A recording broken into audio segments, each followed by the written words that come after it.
afternoon, folks, wherever you are. We are live from now this street.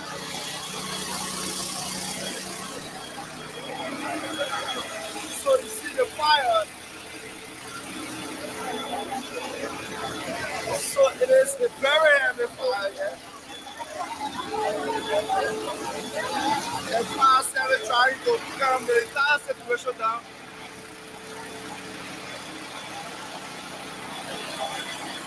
Seems like the building already burnt down to ashes.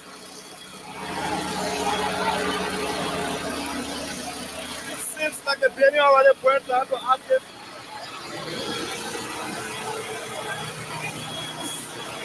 Seems like the building already burnt down to ashes. Because the more water they pour through, the more water they pour, the more water fire service pour, the more fire come up.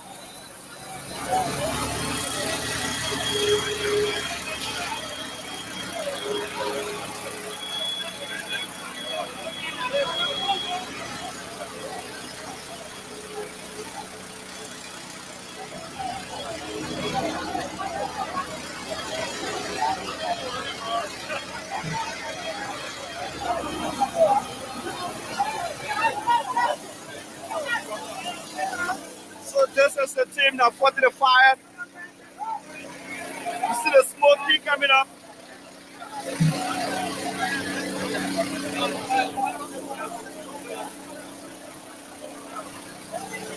You see the smoke coming up.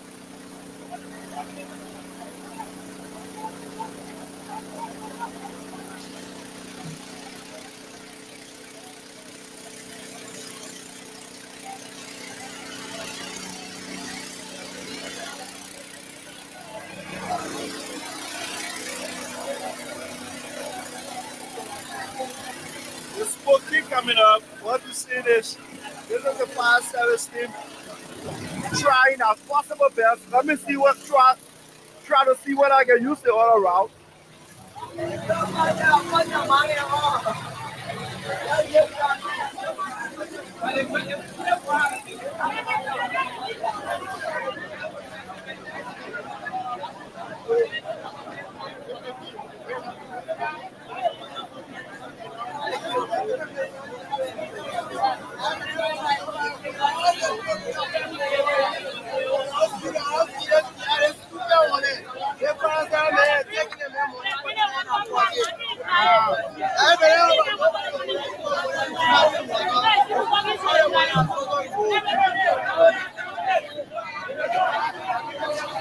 So this place seems to be, it seems like it was a bar.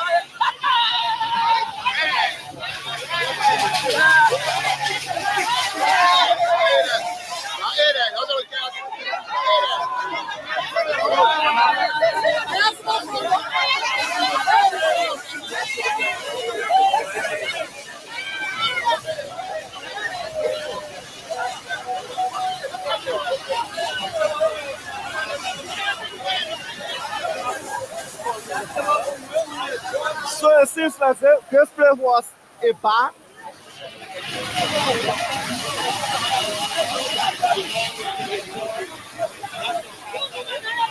The Liberia National Fire Service seems to be doing very well here in fighting the fire. They seem to be doing very well here in fighting this fire.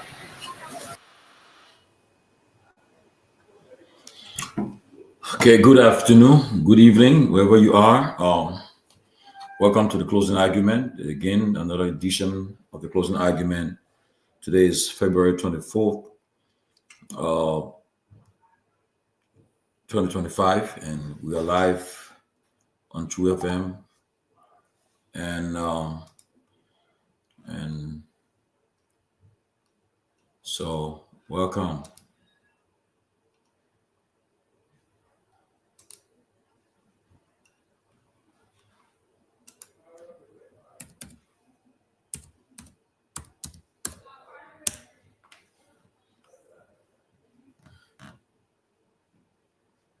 Okay.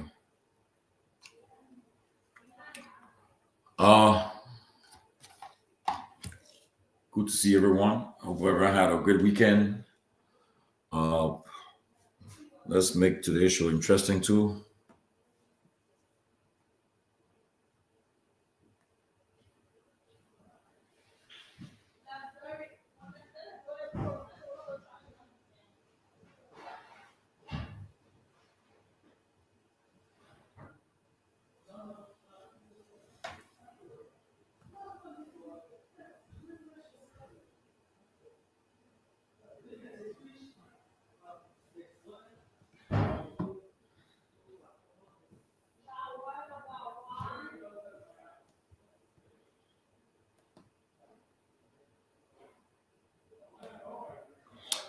Okay,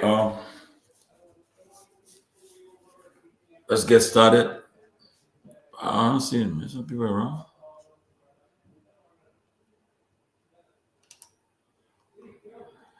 Yeah, you guys come on stage, man.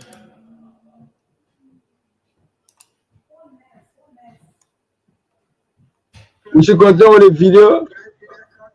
No. Let's start the show. Okay. I'm trying to get. Let me get the guy. My guy. Hold on.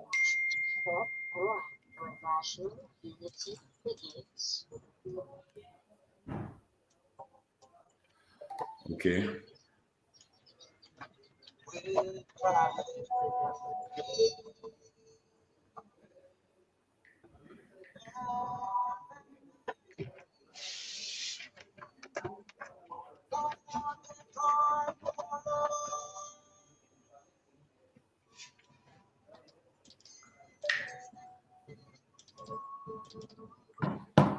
Okay. We can get it going, right? We can start. It's good to have. I see Chairman Pewee. I don't know why you spokesman like Chairman Pewee. He's a who's spokesman? I'm not sure. You call you chairman of gospel. The great Sylvester Pewee. Yeah. Hey, what's up, man? How's it going? Yeah, I'm good. Better than I deserve. I just want to give glory to God. Absolutely better than I deserve. Yes, my man. I'm in New Jersey right now. I'm sort of be appearing on a foreign station tonight on a special platform of for Sierra Leone. They having some guests, and I was invited to be one of the panelists there. So maybe I hope when they later on the show, I will leave you guys and join them. So they're doing a live panel discussion about issue of drugs and mental health, and also about the drugs addiction in Sierra Leone, Liberia. So that's where we are right now tonight. So I took the day off just for this. They've been behind me for a long time. So, and also they wanted the similar thing we do on closing argument.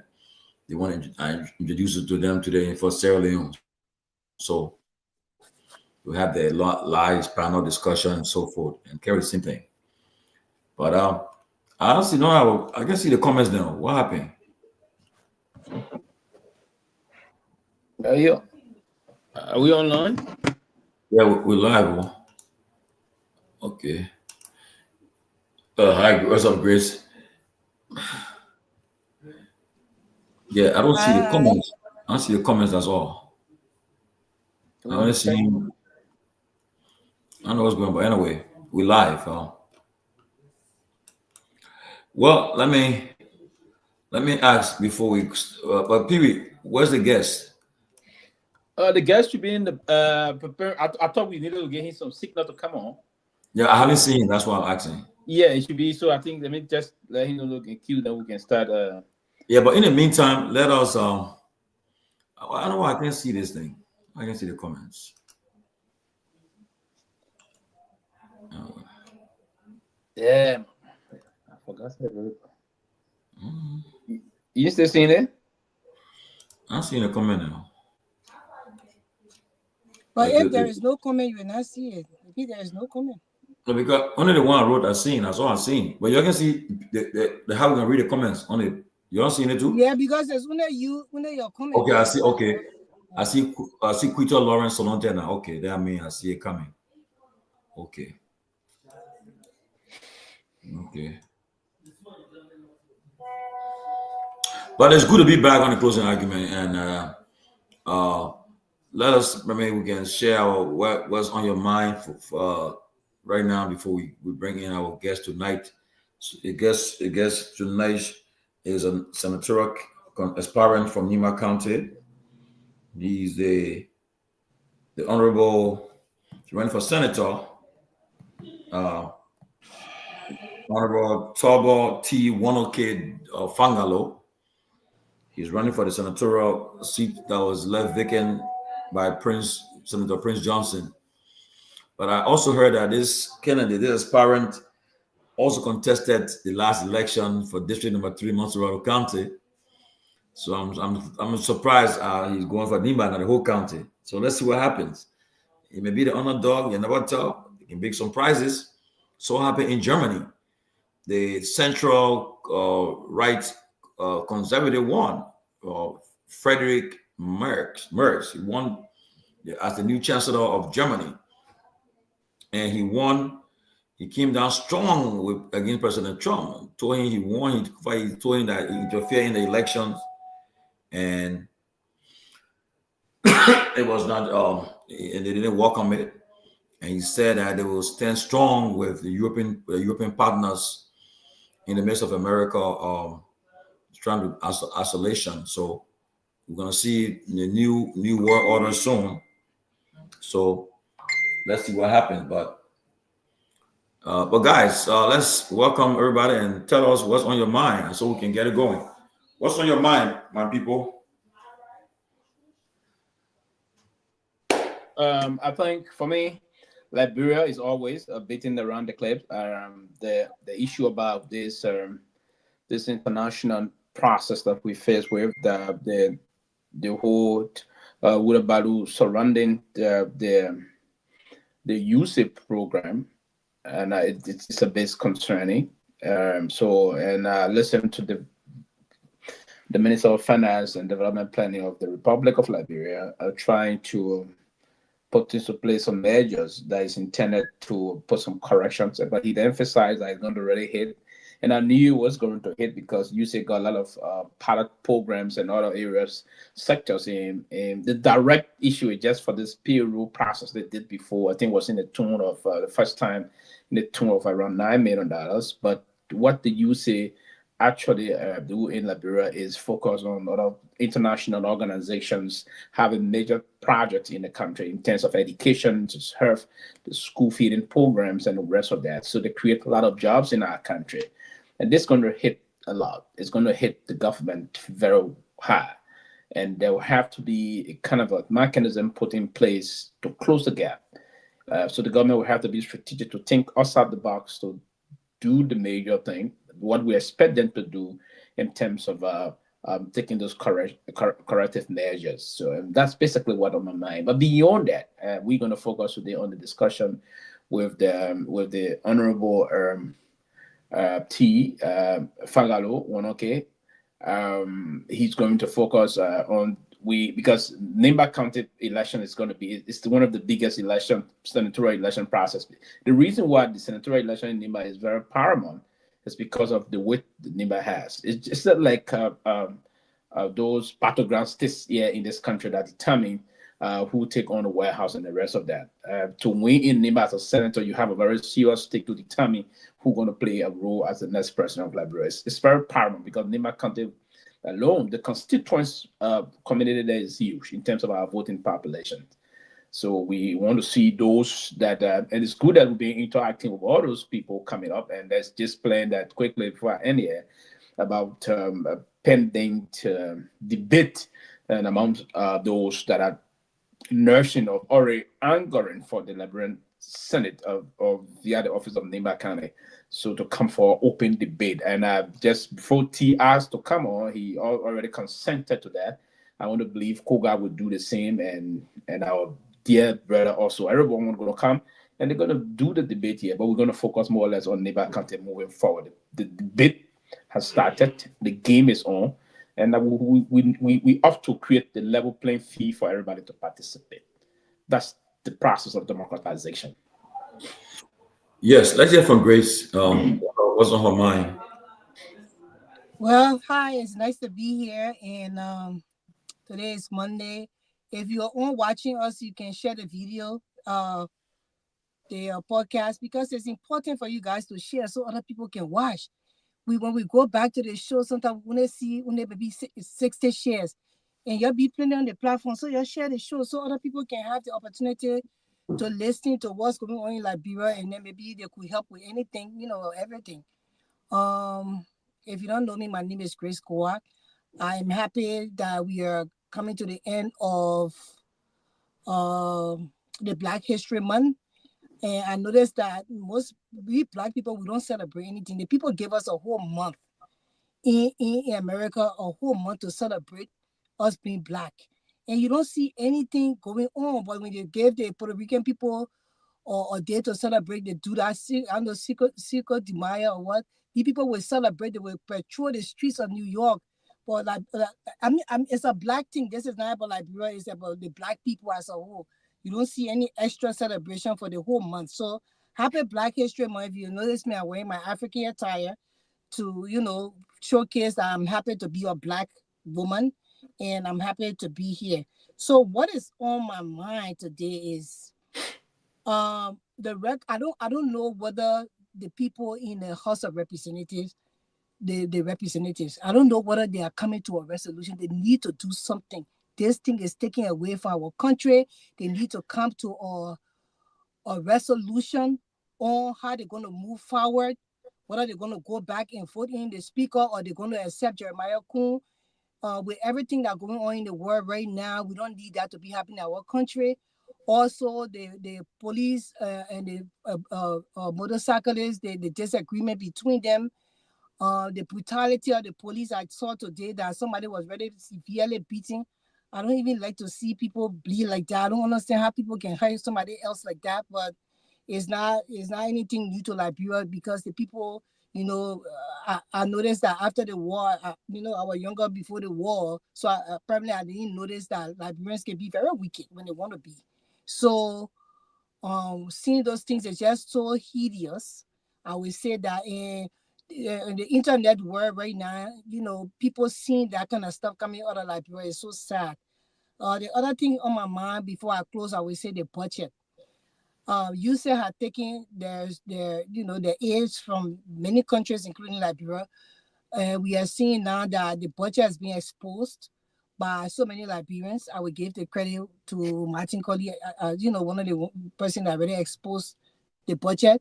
And with the budget being exposed, we wonder how this 4.0 student who is a finance minister, they're going to seek prayers instead of looking at ways to strategize to make sure that they can deduct the money from the different budgets in their office and the fund. They have budgets that to have party and all that kind of stuff because I will say that for entertainment, I think they need to reduce that budget to be able to help and suffice for the aids that have been taken from Liberia to help the people so our people cannot die because this thing is going to get serious right now. It's like a play, but it's going to get serious. So thank you. That's what on my mind. Oh, thank you. I see the guests already in the back. So before I bring it on quickly, I would just say what on my mind too. What on my mind is the rampant corruption in our country. Look, it's serious. Every day, and you get on you wake up in the morning, it's all about corruption. The country, and it tells you the country we got a lot of money in Liberia. To see what is the level of rampant corruption in the country is appalling, though. It's a concern. And just imagine the money that people are playing with. Especially look at the budget of our lawmakers. Yes. Look at the budget of our lawmakers, the president, the vice president, the speaker, the pro tem. Then you go to the chief justice, the Associate Justice of the Supreme Court. I mean, look what the guys are playing with. And Liberian people sit down and allow it to happen. Liberian people should get mad now. Get mad and act. Do something about it. You guys are the one that feeding the weight, the burn of it. You guys, the people are taking advantage of you guys. They are very sensitive to you guys. I mean, the fire trucks. They take money, they play with it. They bring kickbacks.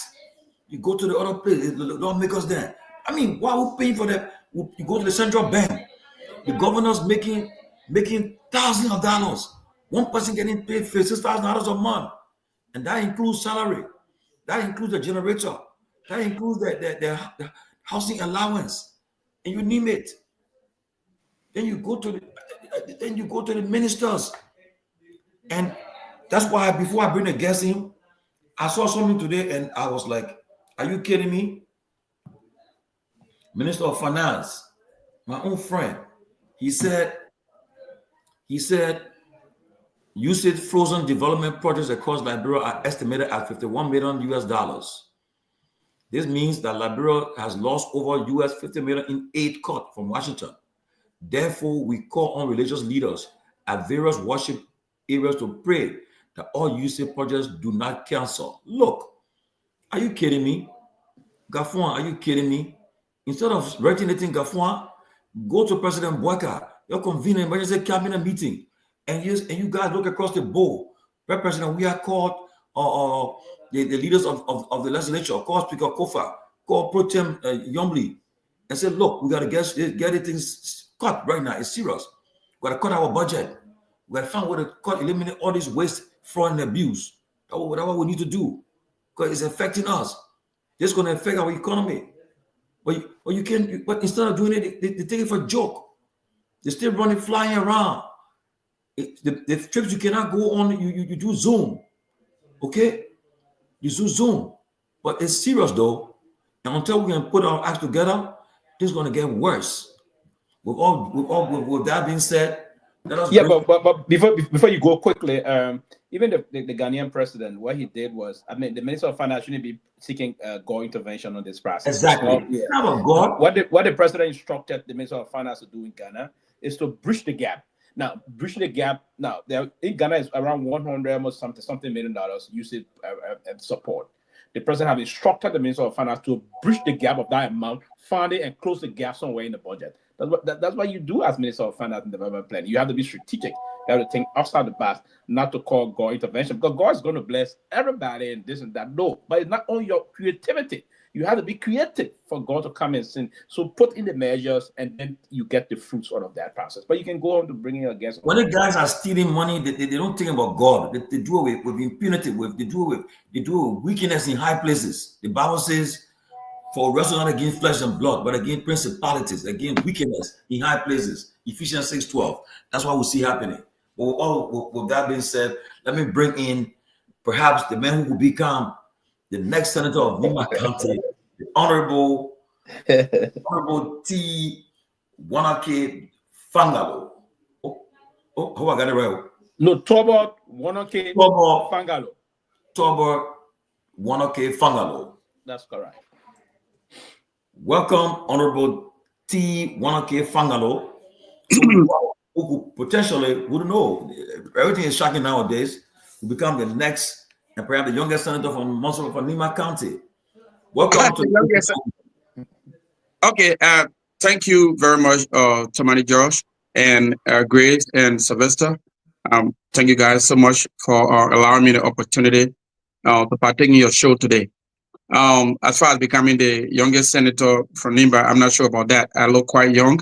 So Brett and I go back over 40 years. So, but it's a pleasure to be on with you guys.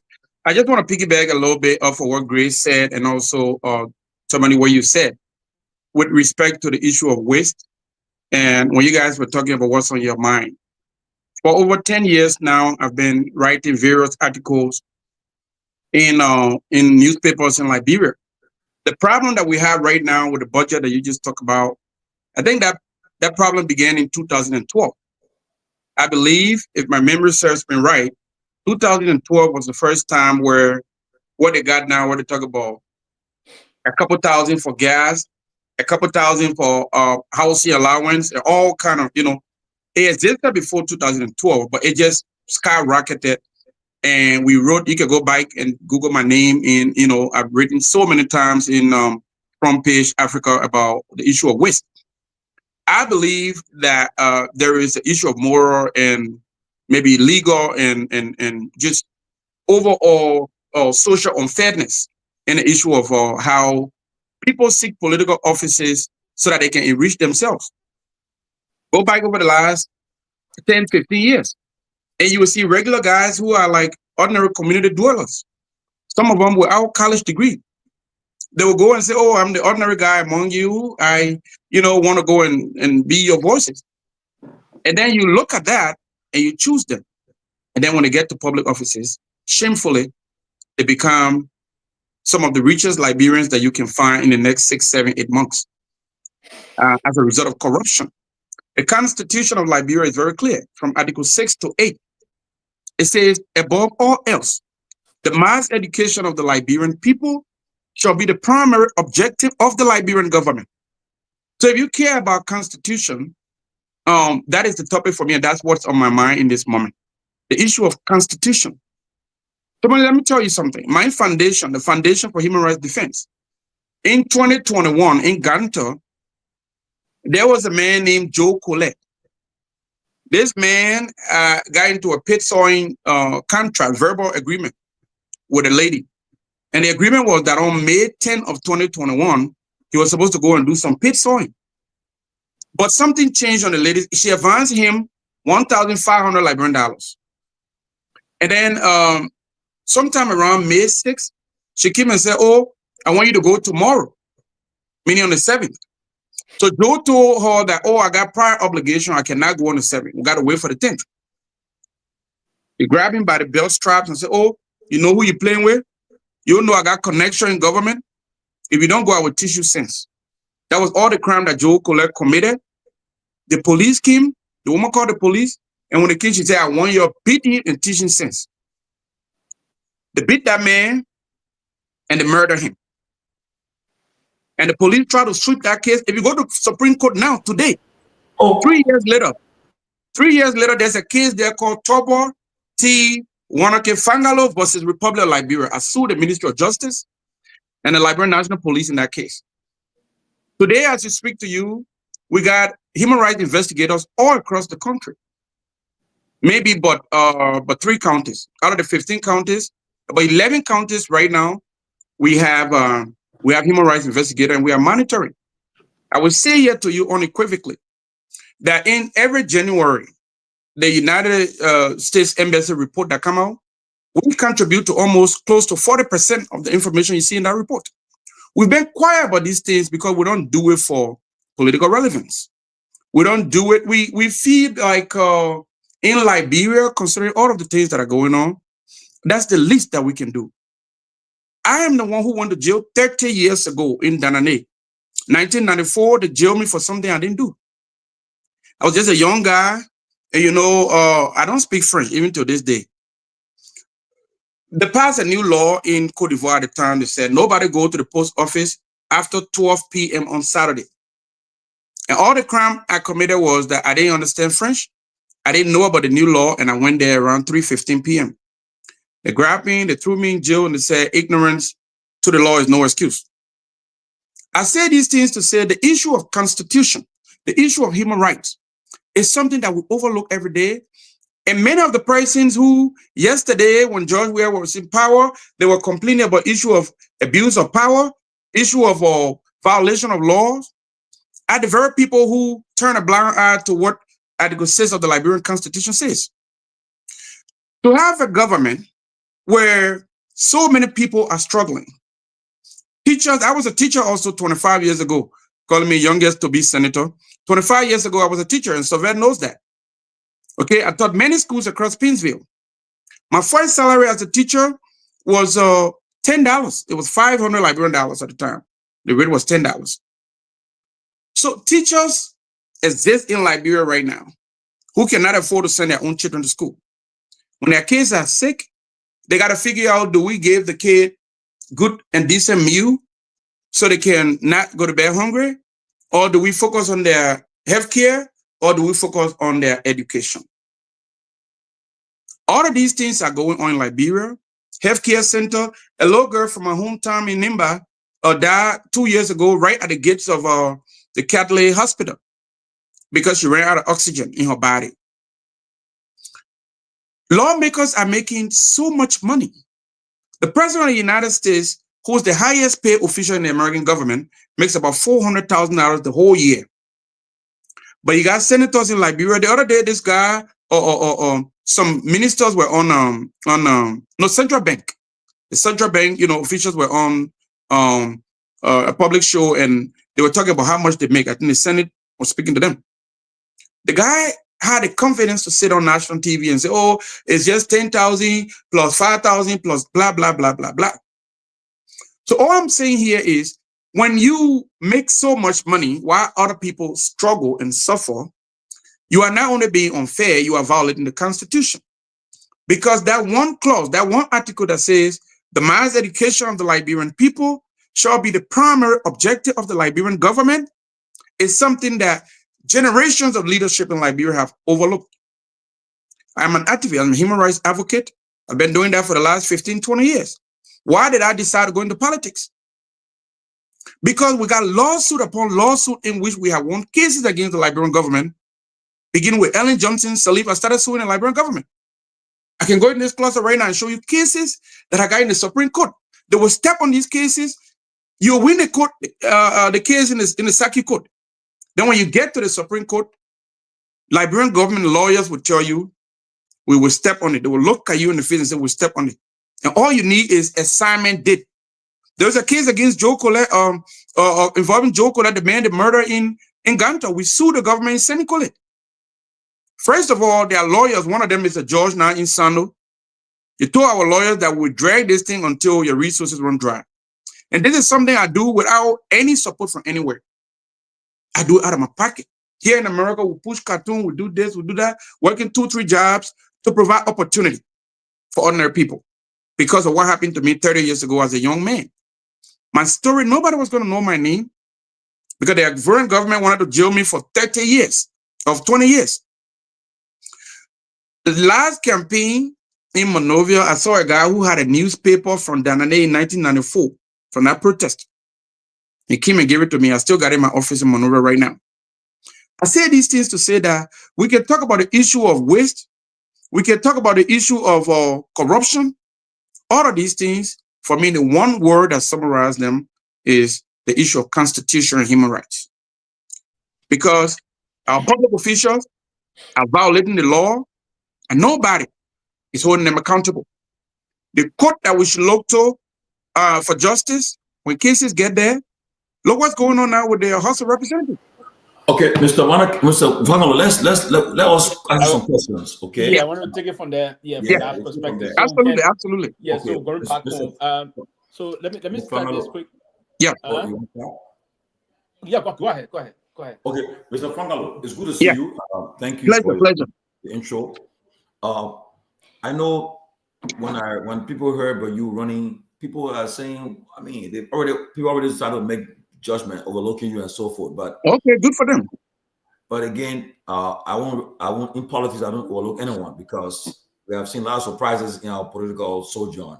A lot of things happen. Like I was just saying about Germany, the guy who can become the chancellor of Germany, he wasn't expected to win, but he's the central right conservative who won. It's a shocking result that came from Germany yesterday. Right. And in America, we're not thinking that everything that happened, whether Trump are going to be reelected. But again, history again. Exactly. So back and forth. So we can have a look about it in politics.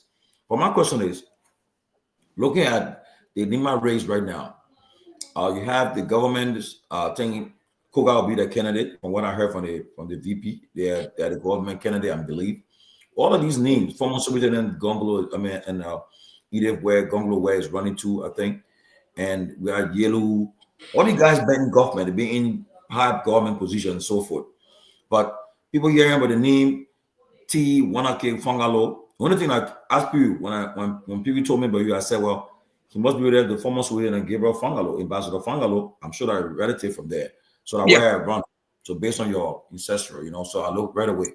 But looking at all of these names, what message are you going to take to the people of Nimba that will resonate with them, that will make them to give you a chance and say, I think this guy get a better shot, he get a better chance to represent us well, instead of these names that have been there before? What message are you going to take that will make your opponent to say, the people to say, well, we'll give you a try? Let me tell you something. Right down to this date, February something 2025. The date and the time. Write it down. I will win this election. Yeah? I will win this election, and it's just a couple months from today. I will win this election, and we will have a conversation here, and I will tell you, and I hope Grace will be here, and Sylvester will be here, and I will say, I told you. We have begun canvassing all across the 9 districts in Nimba, and the message that, the responses that we are getting from the people is completely different from what the media think and what people are assuming. Nimba County right now is not like 20, 30 years ago when there was no cell phone, or, you know, like the show right now, there are people watching it in villages across Nimba, all across Liberia. This was not the same many years ago. People want to listen to argument. What will you do for the people? What is it in your profile, in your portfolio, that will make us believe that you will do what you say you will do? When is the last time you had the opportunity to do it? Did you do it? Did you not do it? That's a simple message. And today, by the way, about 3 hours ago, I sent a message to the Vice President, Jerry, okay? Because you asked me what message we're taking to the people. I sent a text to Jerry, and I said, you were a friend and a brother for many, many years, long, long before this current political era. And I encourage him to do 2 things. Number one, be a neutral voice in this election, because you are the highest profile son of Nimba in terms of people working in government. And if there will come a time that you will choose to run for president, you will need the unanimous support of the people of Nimba. And I am a man that has been silent for quite some time, because I do not do stuff. I'm not a politician traditionally. You know, I am an intellectual.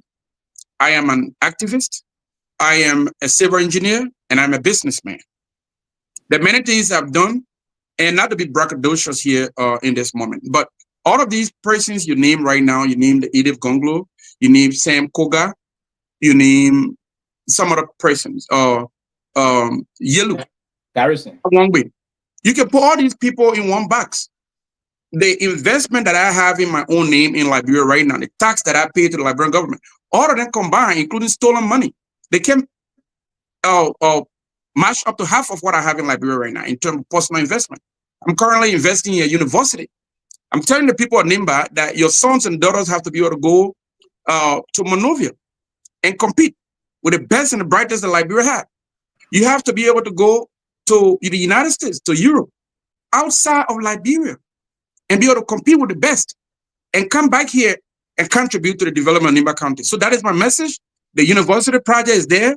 We have PDF, we have video clips that we will take to them to see. We are offering an opportunity to work with us. And nobody can say, I never work in government, at least not in Liberia. So we will be putting our record versus the record of the individuals that will be competing against. And make no mistake, the people are interested in hearing the conversation about what is it that you can do. Why should we believe you? And as for people who believe that they have some measure of entitlement to political leadership in Liberia because they can jump further than anybody else, across rivers, across bodies, across anything. All I'm saying here to you is the people of Nimba want to hear a conversation. And that conversation has to be realistic. It has to be practical. You have to talk about your record. And that is where we are beginning to gain ground. And I believe that in the next few weeks, the conversation will start to change. So that was my message this morning to the Vice President. He assured me that he'll be calling me tomorrow. I said, let's talk about it. I just want you to be the leader, not just for Nimba, for the Liberian people. What we want to avoid is a situation where we find ourselves competing, using our own resources that we have worked so hard for, but then we are going into a race where we are competing against people that have access to unlimited resources that come from the state. Not too long ago, you accused CDC of using $50 million to campaign. Whether that was true or not, we are just saying we don't want to go into an election where the unlimited resources that government have access to will be used against us, because then when you do that, then it gets a little interesting. So that is our message to the people. What is it that you can do for the people of Nimba? What is in your profile? that will convince the people of Nimba that you can actually do what you say you will do. Right now, across in China, in India, Morocco, Cyprus, and Egypt, I have about 37 students from Nimba. Those are just Nimba students that I'm helping in university, outside of Liberia, and I've been doing that for about 2-3 years. A few years ago, you heard about those girls that were stuck in Morocco. Oman. Liberian girls were stuck in Oman. Personally, I brought more girls from Oman than the entire Georgia government did. I alone did. So these are things that we have been doing and we have not been bragging about, because the idea of helping fellow citizens is something that I feel obligated to do, because in April of 1994, when I was in jail, I said, Lord, if you help me to get out of here, if I ever have an opportunity to help somebody, I will do it. So I'm not looking to enrich myself. I am taking a simple, realistic, practical argument to the people of Nimba. That all these people, the Gongloe, the this, the that, they cannot match the prospect that I bring for the people of Nimba. That's my message. Okay. Yeah. Well, let me ask my second question now. Because we're not many, I hope you can just limit your answers short so we can have a good Absolutely. question. Yeah. But I was saying something before I ask my next question. And when we had a show on Friday with Togar, and during the show, the VP had called, I think, he had called, and I was telling him, he said something. I told him, I said, my advice to you as the vice president, also head of the highest ranking member for Nimba, do not take part in this election. Perfect. I said, stay above it. I said, because it's a gamble. If you support a candidate in this election and that candidate loses election, okay, it means a lot. Absolutely a lot. You don't want to expend your political capital so early on the election. If I were you, my advice to here in the superintendent, I say, just stay above it, because whoever's elected, you have to work with the person. But if you go and take a side in this election, and the person, your candidate, is defeated, it's not a good sign. Absolutely. Whether I take my advice, it's up to them. But that was my advice to both. But my second question is, you sound very confident, and I see even from the viewers I see watching the show, they're saying you sound very confident. And like again, nobody have heard much about the name T1K Fangalo, okay? But your confidence, I don't know, I don't know your campaign strategy, but looking at Nimba is not an easy county, but this is an important election, because for the last 18 plus years, we all knew the only person in Nimba, when I talk about election, that would just everybody will succumb, that the person who win was late Senator Johnson. Now he's out of the picture. This is a test of time to find out whether Nimba County will be that county of yesterday, or whether it will be a new beginning. Watching this election is being watched carefully. The country is watching this election. You know why? Because during the next 5 years of President Boyka and the Unity Party government, we have no by-election except somebody dies or somebody is expelled or something happens. But for the next 5 years, we have no by-election. So far, there's no by-election we're looking to forward. We pray nobody die. We pray that everybody live. So right now, the Nimba County election is so widely monitored and watched. So my question is, you're confident. Where your confidence level comes from? What do you have? Your source of income, because this will be expensive too. You need to go through the length and breadth of Nimba, and it will be expensive. But where your confidence level comes from? What your source of income that to support you in this electoral process? I believe in the people of Nimba. That's the first thing. Like I said, Nimba right now is not like Nimba 20, 30 years ago. People from across Nimba are monitoring. When Togar was here, they listened to his argument. What makes him think that he is the best candidate to lead Nimba forward in this moment? Today, I'm here to tell you, the Liberian people, the people of Nimba, why I feel like I'm the most qualified in this moment. Because the people of Nimba County, on the basis of what we are seeing as we are beginning to canvass across the county, is that unlike previous times, they are actually listening and they are actually paying attention to your record. The gentleman you talk about has been a representative for quite some time, been elected 3 times. But we have videos and we have photos, like images of before and present, before he became representative, and since he has been representative. The difference in the lives of the people, the same, the same. So every time you go back to the people, you tell them, hey, give me one more chance. You know, I will take care of your public schools. People are dying right next door to where his house is in District 5 because of, you know, poor healthcare conditions. People are lacking opportunity of decent education. And I'm not saying use your salary for these things. I'm not saying that as a representative, that is your job. What I'm saying is that the lobbying capacity or power that a lawmaker who cares about his people, his or her people, you know, have access to is tremendous. A lawmaker who cares about his or her people should be able to travel the world, you know, sit with kings and queens across the world and you know, present a case for, you know, the people and say, my people are struggling, and, you know, provide opportunity and convince investment partners to come to NIMBA. You know, there's so many things you can do with respect to clean energy technology. If you are able, if you have the education, if you have the credential, if you have the experience, if you have something more than just jumping over body here and there and saying, my people want me to, my people want me to. In this new dispensation, the people of NIMBA and all the political opponents will be up against this man, Mr. Fangalo, who is not coming to say to you that he has a sense of entitlement. He will say to you that on the basis of his record, what he has done for human rights in Liberia and in NIMBA, he is able and he is ready to lead the people and to provide brand new opportunity for development in a way that you have never seen before. We have seen what Togar leadership looks like. And if you make him a senator now, 8 years from now, it will be the same thing. The same people that are struggling in his neighborhood will continue to struggle. Right now, he's driving one Hummer Jeep. It will be 3 Hummer Jeeps. So where's the money coming from? Why is it that before you became, I'm able to declare my asset and tell you, you know what I mean, what I stand on right now. And I can tell you that $1 of that does not come from the Liberian government. What's the county development fund? What's the district development fund? $100,000 you receive for the people every year in your district. Where the money goes? Why does the clinic condition continue to look like that? You are ignoring what the Constitution demands of you as a leader. So we are taking an argument to the people that we are able to travel and bring about investment partners. We got businesses in Liberia that we will continue to expand. And so that's what make, you know, the people want new faces. You cannot continue to, wine new battle and take it to the people, vote for me, I'm entitled. This sense of entitlement have to stop.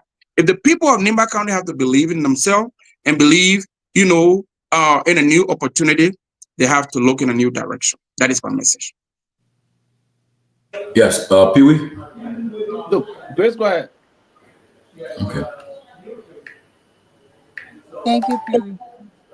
Mr. Fangalo, I like your energy. I like your energy so much. And I mean, every time you come on the platform, I see that like we have, you know, energetic people and we have well-informed people. I'm very impressed with whatsoever you're saying right now. Thank you. So, but I would just ask you. My first question will be short. You know, the other senatorial candidate was on here, who is what's his name again? Togar, and I was not allowed.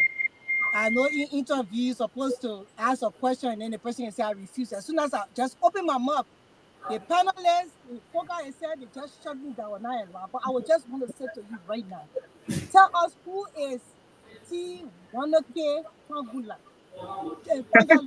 Tell me who are you and your entire, you know, you can go personal because the people would like to know.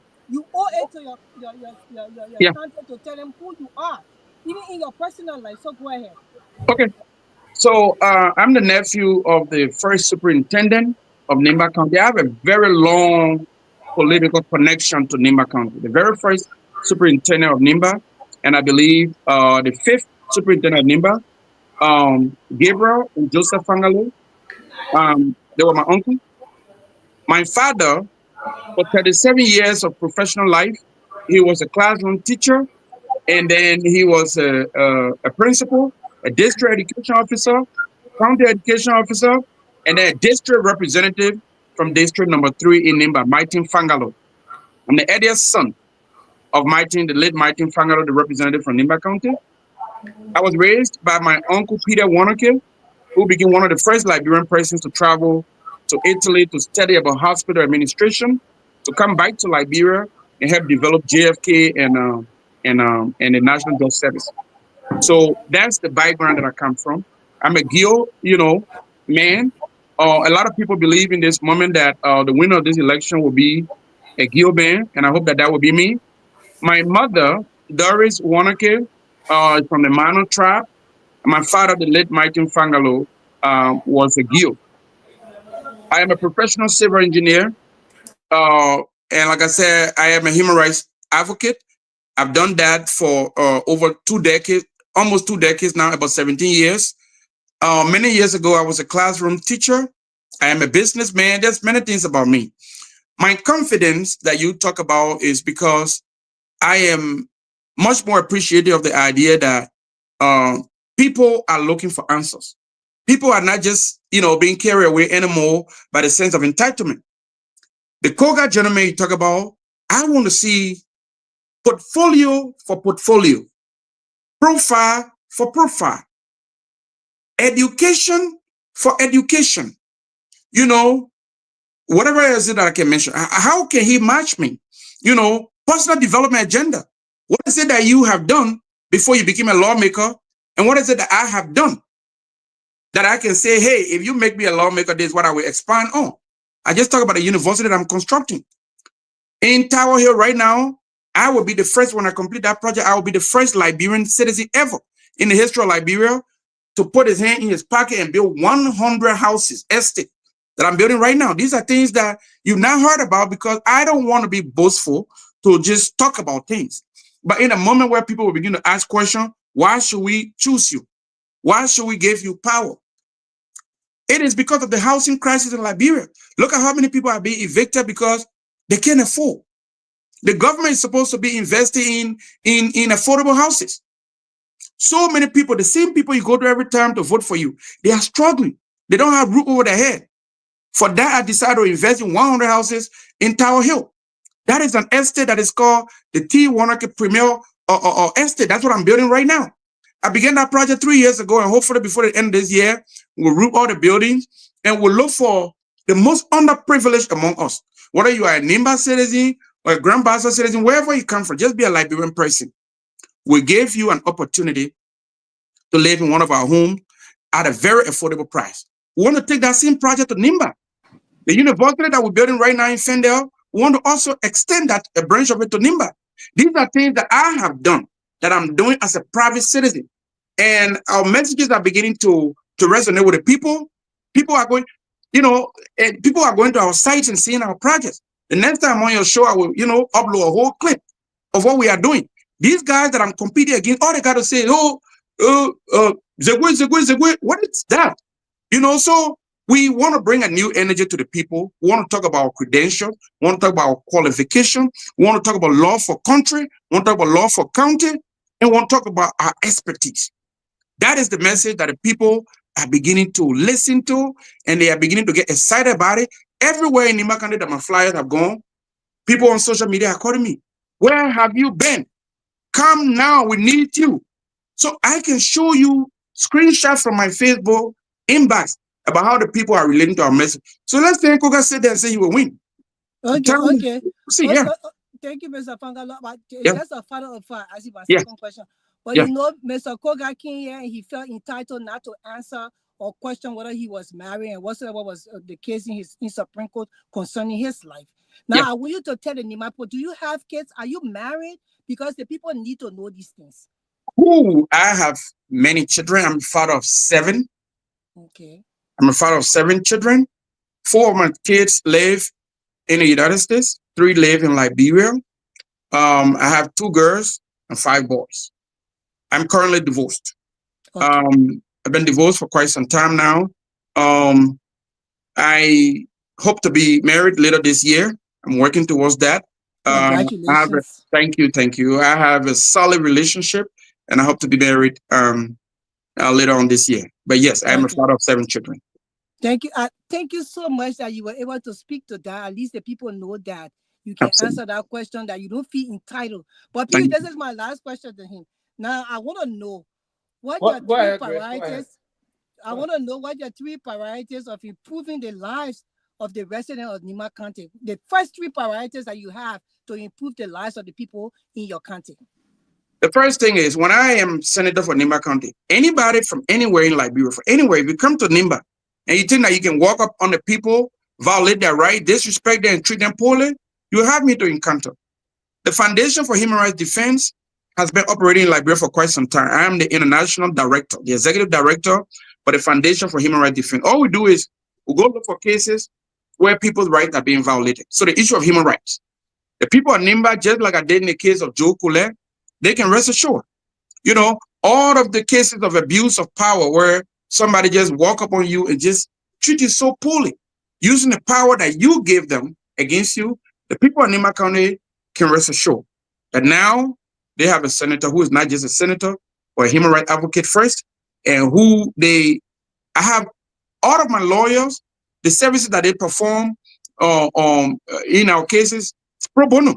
You know, I mean, we pay them though, but we do not charge the people. That's basically what I'm saying. We pay our lawyers. We have very, very powerful lawyers that work on our human rights cases. So priority for me is, and this is something that every member of the human family is entitled to. Human rights. They can rest assured. That's point number one, priority number one. The issue of education. And like I said earlier, Grace, education is something that the Constitution says Liberian citizens are entitled to. If the Liberian government has money, it means it has money to educate its people. It does not mean it has money to keep increasing the salary of public officials. Ministers are making 10, 15, 20,000. Central bank governor and things like that, while ordinary people continue to suffer. So what I'm saying, the issue of education, both public and private sector investment in education is something that should be prioritized by all that I can afford.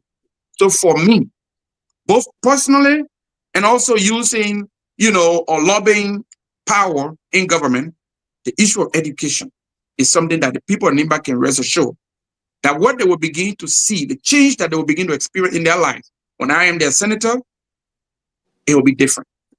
I'm not a greedy person, and they don't have to worry about corruption from my end, because my record, all you got to do is look at the cases that I filed in court, the cases that I have won in court. Look at that. So you don't have to worry about corruption from my end. I will help the people of Nimba County with respect to education. You know, my university will extend to Nimba. Priority number two, the issue of healthcare. The issue of healthcare. Women are dying, men and everybody dying from simple preventable illnesses. So education, healthcare, and human rights. So those are the three primary objectives. And this is the message that we're giving to the people already, and they are beginning to get excited about it. And we hope that when this is over, you know, that I will be the new senator from Nimba, and I will bring brand new energy. My energy will be different. And those that have chosen to be corrupt and to continue to steal from the people on Capitol Hill, they also know that they will have to deal with me. So that's my answer, Grace. Thank you, Mr. Fangalo. I appreciate it. Mm-hmm. Thank you, T. Before I start, let me say, you know, we come a very long way. I just want to go there. I can see a lot of things here. But before I start, let me go back to what the songwriter said. He said, and I just speaking to where you ended just now. He said he don't want peace, but what he needs is equal right and justice. Yeah. Now, because if you give everybody equal right and justice, there will be peace. Yeah. Right? So yeah, Joseph Hung said, I don't want peace. I'm gonna need equal right and justice. So you write by that you give your people equal, because if you give them to justice and give them education, give them good health, trust me, they will be productive in their mindset to make things move on. Absolutely. So I like that point. I just wanted to ask you quickly. My point will be very short point. When do you intend to go back to the country and hit Nimba? I just came from there a few. I was just before the senator passed, Senator Johnson. Yeah. And I was supposed to be leaving this weekend. But like I said, since I communicated with the vice president, I know that he will be here. I want to actually see him. Last time I tried to meet with him when he was heading home. I ran to his house to meet him, but then I heard that the president had sent for him, so I wasn't able to meet with him. Okay. So I just want to make sure that he and I got our priorities straight. Like what Tomalin said, that's the same point. That's all I want to talk about. Like, Honorable Vice President, you are our friend, you are our brother, we go back many years, and you are the highest ranking official of government from NIMBA. Okay. Please see reason to be neutral in this election. Please see reason to not support, because if you support somebody, two things can happen. Like Tomalin said, if that person don't win, and they will not win if that person is not me. I believe this. I believe this deeply in my heart. I don't want to sound, cocky here, but I really believe that. I'm so excited about the way the people are receiving our message. 3 weeks ago, the people across NIMBA, when we gave our flyer, they be like, "Who the other man? Who the other man?" But right now, the story is beginning to change, and I guarantee in the next 2 weeks, because the plan is by the end of this week, every single town and village in NIMBA will have our flyer. Every single town and village in NIMBA will have at least 2-3 auxiliaries set up for. We're talking about 700 towns and villages. Out of the 700 towns and villages, we should have at least 2 or 3 auxiliaries in every single one, minimum. But so the issue of the vice president, he should stay neutral. And that's all that I ask of him. And I believe, in my mind, I believe that he will stay neutral because, I think he understands. I really do believe that he understands that 2 things can happen. Number one, if your candidate don't win, NIMBA will have only 2 senators, like every other county. Now you got one that you're working with, and now you got problem with the other one. I don't think anybody wants that. That's number one. Yeah, that's number one. Number two. Number 2 is that politics, really quickly, politics is tricky. You don't want a situation where you are up there as a vice president and somebody who's trying to persuade his people to vote for him to be a senator, and then you find yourself in a situation where you and him going back and forth, or you talk about him, we would never do that. First of all, that's not what we want to do. We will support Jerry, and the day that Joseph Boakai is no longer president, we hope that Jerry is the person, that we, the citizens of NIMBA, will support. So that's something he knows, and we know it too. Okay. Yeah. Okay. Yeah. So somehow just telling me, say they hope that the vice president visit here wouldn't be an instrument to co-opt you, to tell you stay out of this process and other thing. And then this person is also telling me to remind you that they're asking if you're going to extend your calm work to the people of NIMBA that you did in District 3 in Painesville, for instance, helping the women with macro, with money to do this macro business thing, and that of this power sharing thing you did for most of the people in Painesville. They hope they want to find out if you're going to extend that. But my question to you quickly here is, what are you going to do differently from what is currently unfolding? For instance, you have some, the House of Senate is basically a protected man, right? And you need Congress senators also to rely on them in terms of legislating law, to lobby, to engross bill, or to do these things. What are you going to do differently to ensure that you legislate things in the interest of the people of NIMBA and by and large the country Liberia? Just speaking to the moral consciousness of people. I would tell my own story to my colleagues, and I would sometimes hope to, just hang around with them outside work hours so that we can see the communities and so that we can look at the living conditions of the people together and talk about it. I feel like I think it's the idea that people know that they can get away with stuff that is primarily responsible for many of the cases of not just human rights violation, but the cases of corruption and just, the issue of abuse of power, etc. But I believe that when you talk to your colleagues, like man on man or man and woman, or just as gentle person, as professionals, and just speak to that moral consciousness and say, hey, man, Sylvester, there's something we can do to change these people's lives, man. Maybe we can talk about things like reduction in the salary of public officials, or maybe we can talk about selecting a team of professionals that every time that we are on recess, they travel the world. They go to Asia, they go to Europe, go to United States and just lobby there together. You know, not as, you know, caucus of Nimba or caucus of Grand Bassa or caucus of this and that. Just a joint delegation to travel and just look for investment opportunities, something that will come to Liberia, not specifically to one county. You know, when it benefit Liberia, it benefit Nimba, it benefit every county. Yeah. So just to speak to people moral consciousness and just remind them about the magnitude of the power that they have and how many people are suffering, that their lives can be better if these lawmakers begin to look at it. So I will continue to lobby them all the time. I will not rest. And I believe that as we put the effort into that, we hope that we can succeed in persuading a few of our colleagues to work with us or to focus on a direction that will provide a better opportunity for citizens of Liberia. Chris? Yeah, all right. Thank you, Mr. Fangalo. I wanted to ask you and Pewee. Now, Senator Johnson has a seat, and then Jeremiah Kuntu has a seat. Is it 2 senatorial seats here, or? No, Nyenwolo is the other senator. Okay, Jeremiah Kuntu, Jeremiah Kuntu is the vice president. Nyenwolo and Jerry is the president of the Senate, like the boss for all the Senate by being vice president. But right now, Nyenwolo is the one of the senators in Lima, so they're looking for the second senator now. Correct. So that's why you guys come in now. Okay. Correct. So I want to ask you. Yep. With everything that's going on in the HOR, the House of Representatives, with all these representatives fighting among themselves, one group is the majority black, the other group is the rule of law caucus. You know, how are you going to present yourself after you win this election? Because you say you're going to win, so I'm giving it to you right now. After you have won this election, how are you going to present yourself within that, you know, that confusion that's going on?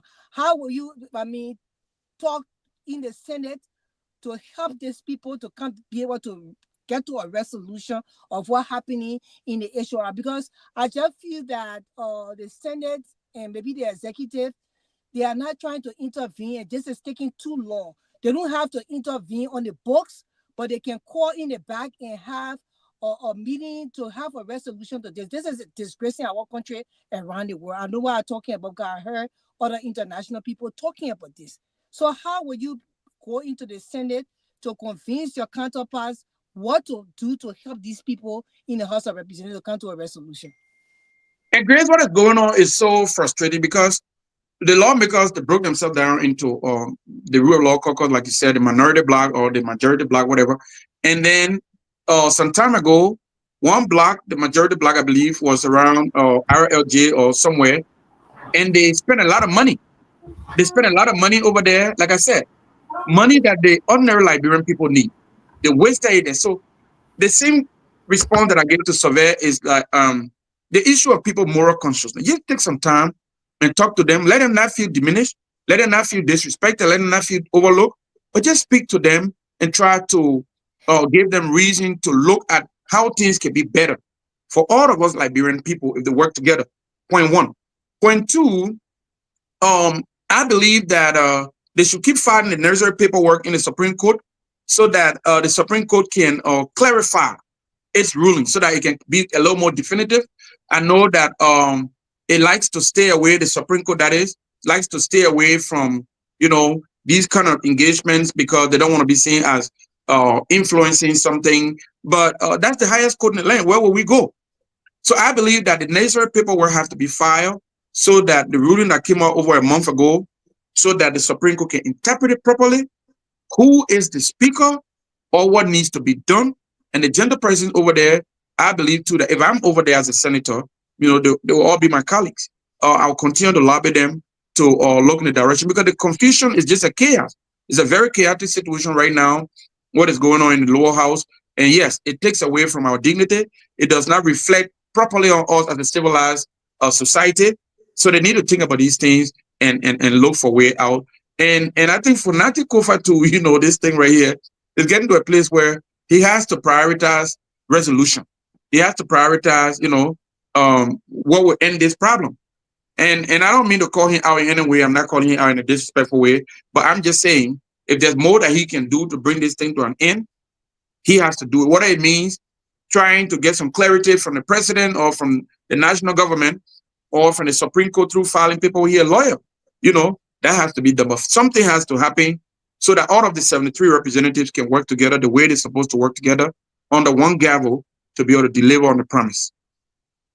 Okay, so my last question before hearing Peabody. Peabody, welcome. See everybody. Good to see everybody, man. Good to see you. Yeah.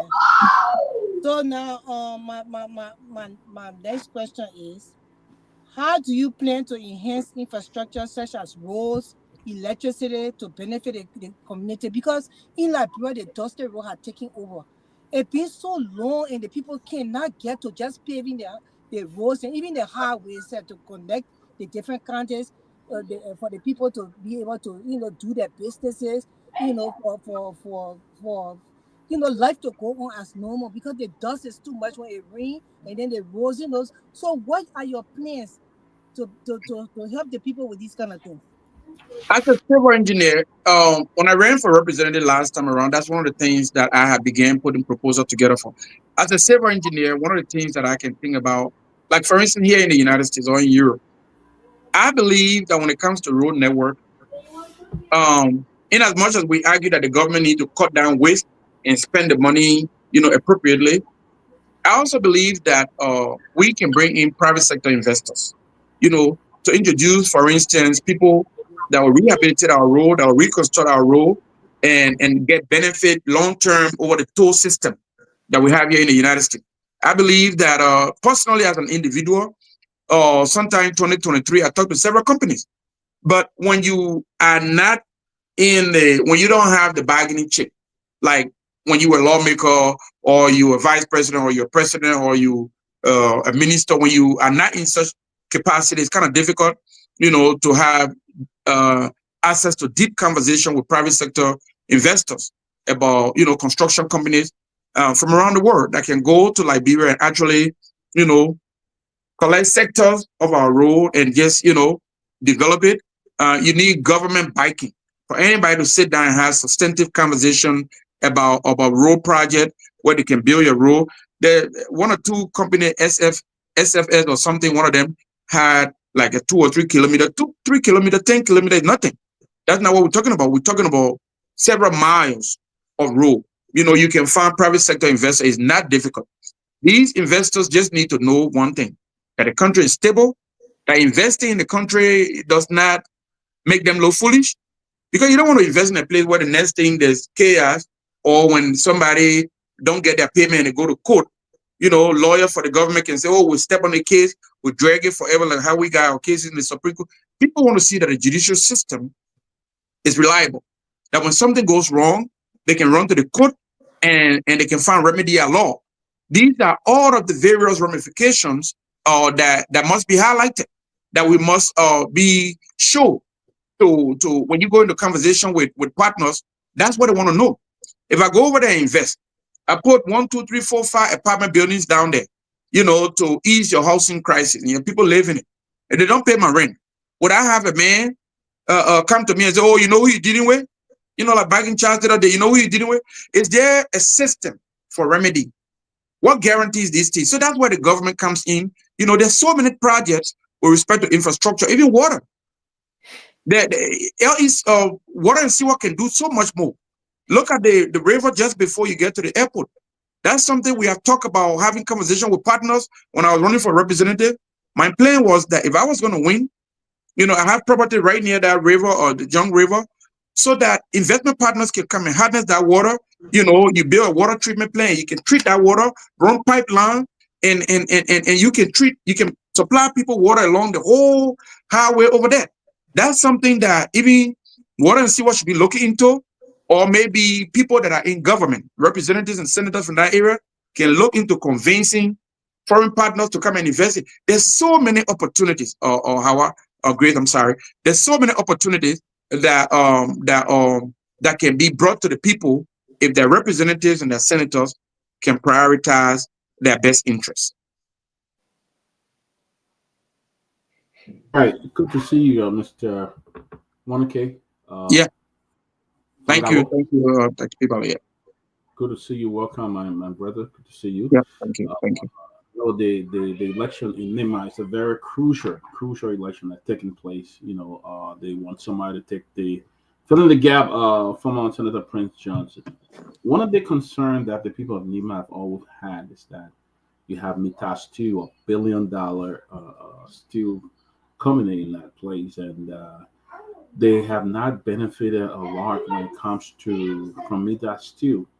How do you plan to engage Mita Stew so that your citizen, your people of Nima can get a fair share of what Mita Stew is taking out of that country?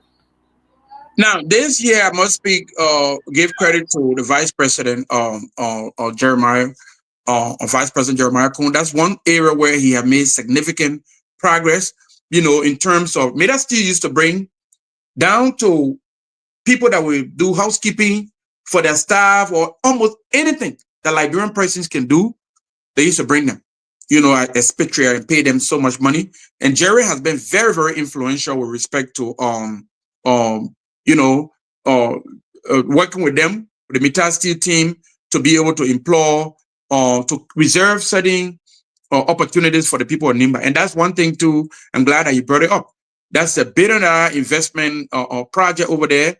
And I believe that a certain portion of the taxes that come from the Meta investment has to stay right there for development in Nimba. Because when you talk about pollution, anytime that you have investment, or money at this level, there's some type of ripple effect that comes from the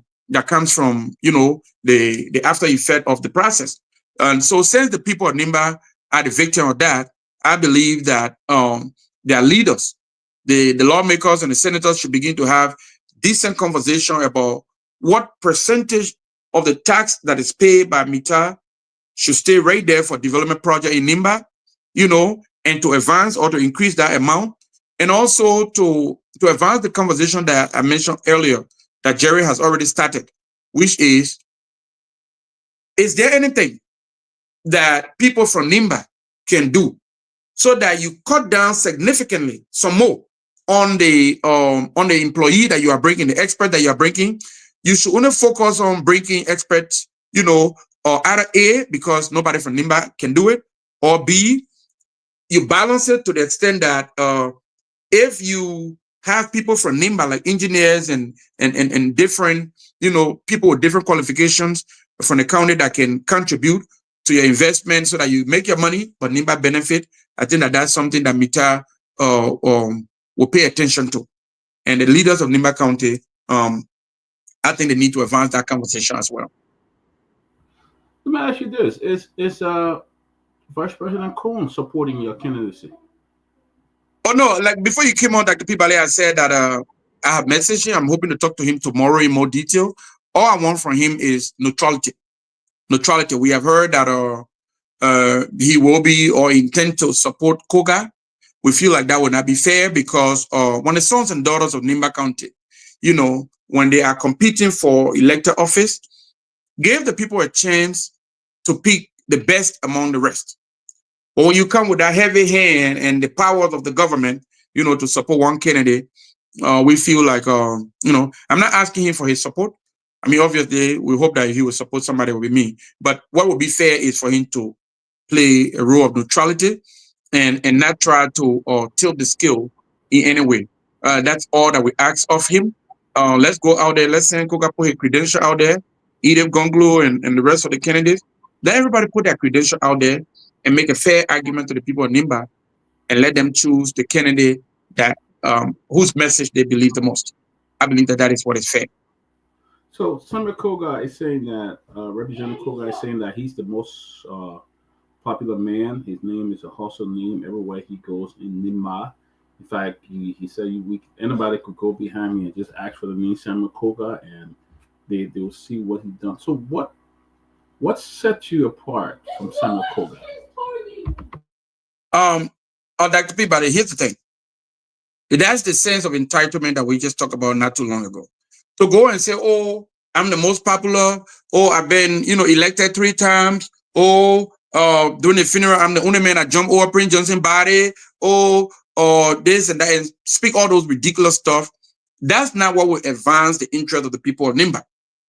So when we talk about who's the most qualified, we are talking on the basis of your record. What is it that you have done? Either as a private citizen before you became a representative, or since you became a representative. What is it that you have done that can advance the argument about what you intend to do? So if we have people whose interest you have not advanced since you've been representative for more than 10 years, people who are still very much struggling in your community, what argument is there to be made about the interest of the people of Nimba if the people of District 5 are still suffering while you are getting richer and richer? Then what argument is there? So we talk about my own investment projects that I have in Liberia that I've been undertaking over the last 10 years. The people can look at it and they can believe me. So credential is not about entitlement. Oh, I knew Prince Johnson. Oh, my name is popular. Your name is even popularity. Go to Nimba County and ask about the name Fangalo. I come from a generation of family that have invested everything. And I've given everything to Nimba County. I just said before you came on the show, my uncle was the first superintendent of Nimba. Okay, Joseph Fangalo. I had another uncle, 1981 to 1984, who was a superintendent, Gabriel Fangalo. My own father, Myean Fangalo, was a principal, a county education officer, and a district representative from District 3.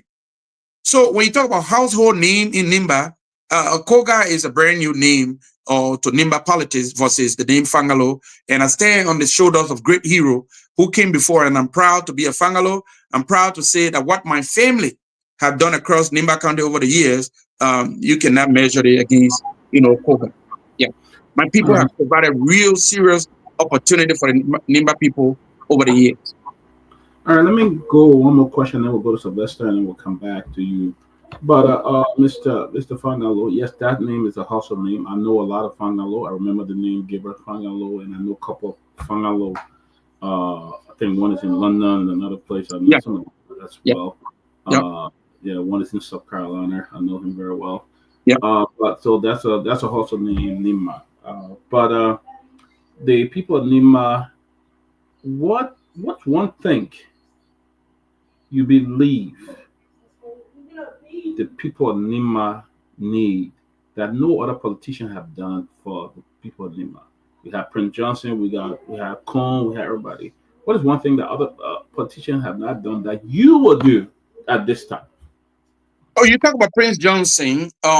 Prince Johnson death for me represented an end of an era. An end of an era in which so many Nimba citizens, like Prince Johnson and the ones before him, they gave everything for Nimba. They lay a foundation that a new breed of progressive can stand on to take Nimba into the future. So when it comes to what one thing that I believe I can do better than any of these persons running in this race is the issue of human rights.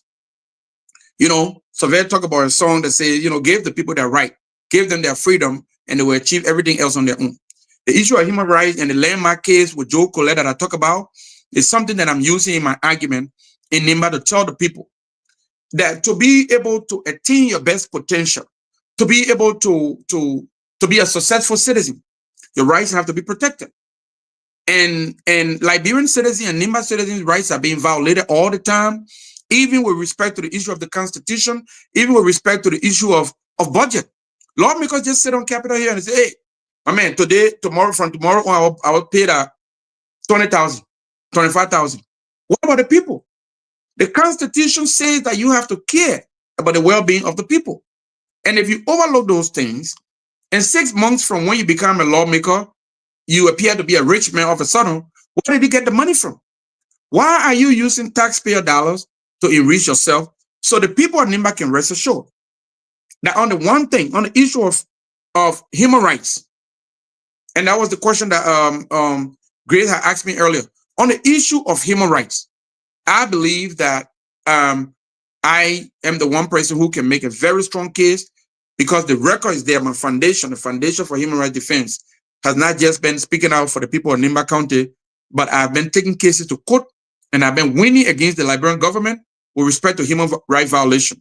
So they can rest assured that my eyeballs will be shining over the county. And whenever people's rights are violated, look, So many people in Liberia say things like Alima won't go. We all have heard that at some point, just because they cannot afford lawyers. That's what my foundation does. We provide services to people, legal services, and they don't have to worry about payment. Nimba people would not have to anymore worry about, oh, I can't take this person to court, or I can demand my rights because I can't afford a lawyer. They will have a leader who would not just be a senator, but an executive director of an international human rights foundation that will help them defend their right. Among all of the other things that we spoke about earlier with respect to healthcare and with respect to education, that one thing is primary objective for me, because even the issue of going to bed hungry. Why should children be going to bed hungry in District 5 in Nimba County when a representative just bought a new Hummer Jeep that cost over $125,000? Where's he getting the money from? Wow. The last time, so we need to submit to audit. This is something that should happen. And when we will be arguing this case on our campaign through, or when the campaign turn comes. Because lawmakers who are just saying Cook have been there for the first two set of 6 years, so that's 12, and almost 14 years now. When is the last time he submitted the audit? So we, the people of Nimba, will begin to take that to him with respect to the issue of audit. Every year, $100,000, Dr. Peabody, is given to the people of District 5 for development project in the district. Where is the issue of accountability? Where is the receipt? What have you done with the money? Or did it go into your new Hummer Jeep? You want to become senator about 3 more Hummer Jeep? So these are fair questions that we'll be asking. And like I said before, the people of Nimba, they are beginning to pay attention to details. They are beginning to ask decent, strong, or necessary questions about accountable leadership. So that's where we believe that we are beginning to gain grounds, because it's not like before where you can just go in one corner and talk, or maybe the last time we were supposed to appear on one radio station, the man went there and used his connection to block it, and they cut off the connection. And so we are beginning now. We have a team of social media army that will be unleashing this Friday. And so that the next time that you cut us off from using national media, so they will come down on you and they will deliver our message to the people. So these are things that we do, and we would not relent. We would not be afraid because we are operating against people who have access to state resources. The people of Nimba will give us a chance, and we will provide accountable leadership for them. Thank you. Let me go to Sylvester, and then I'll come back to you later with some. Thank you. Many folks in Nimba County, for instance, Koga being around as representative and all of things, and then he's one of the contender of the pending senatorial elections. If we have to ask you just now to grade Koga as per his performance ever since in Nimba, do you think he's worth contesting for this seat as a senator of Nimba County? And if he were to somehow get the senatorial seat, will he be a competent senator? Do you think he has done well as a representative? I think it will be a travesty. It will be a travesty. Sam Koga is not qualified. Sam Koga knows inside his heart. I got to know this man in 1994. We went to school together. We were senior students for them. You know, these were people who used to come to school, and we would tell them, hey, go back home and straighten up your uniform. So he knows that. And I'm not being petty here. Sam Koga knows that he never invested time in education. Sam Koga knows that he never invested time in improving the lives of his people. Okay? Over the last 12 years, I can tell you that the before and the after conditions of the lives of the people in District Number 5 remain the same, if not worse. But guess what has happened? He has gotten richer and richer. This man thinks that it's okay to speed 60, 70 miles per hour on dusty road in community and just throw dust on the people and throw muddy water on them all the time. And when you talk about it, he sings, Dallas song. And to him, that makes him a great man. For me, you are a coward.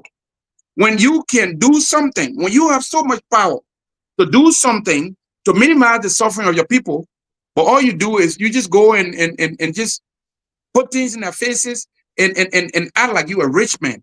Who was Sam Koga before he became a representative? What was his handmark? What institutions did he teach in Liberia? What investment projects did he start? I am sitting here telling you that I'm not a representative, I'm not a senator, but I'm constructing a university in Fendel for Liberian students. I am telling you, as a private citizen, that I'm constructing 100 houses estate at my premier estate in Tower Hill right now. As a private citizen, what did Sam Togar do before becoming a representative? Even as a representative, what has he done? So we are challenging, we are making these fair arguments, and we're taking it to the people, and we are telling Sam Togar, come and show your portfolio. Other than saying, my name, my name, my name, your name is not bigger than my name. That's number one. Number two, even if your name were bigger than my name, it's not about name context. The people want to know what is it in your background, in your record, since you've been representative 3 terms now, that you have done for the people of District 5 that should make them believe that if you become the leader of Nimba County, let me tell you something, or Dr. Peabody, we are hearing, our guys in District 5 are hearing that Sam Togar wants to become senator because he wants to run for president in 2029. When we, the citizens of Nimba County, yes, I spilled that beans on him too.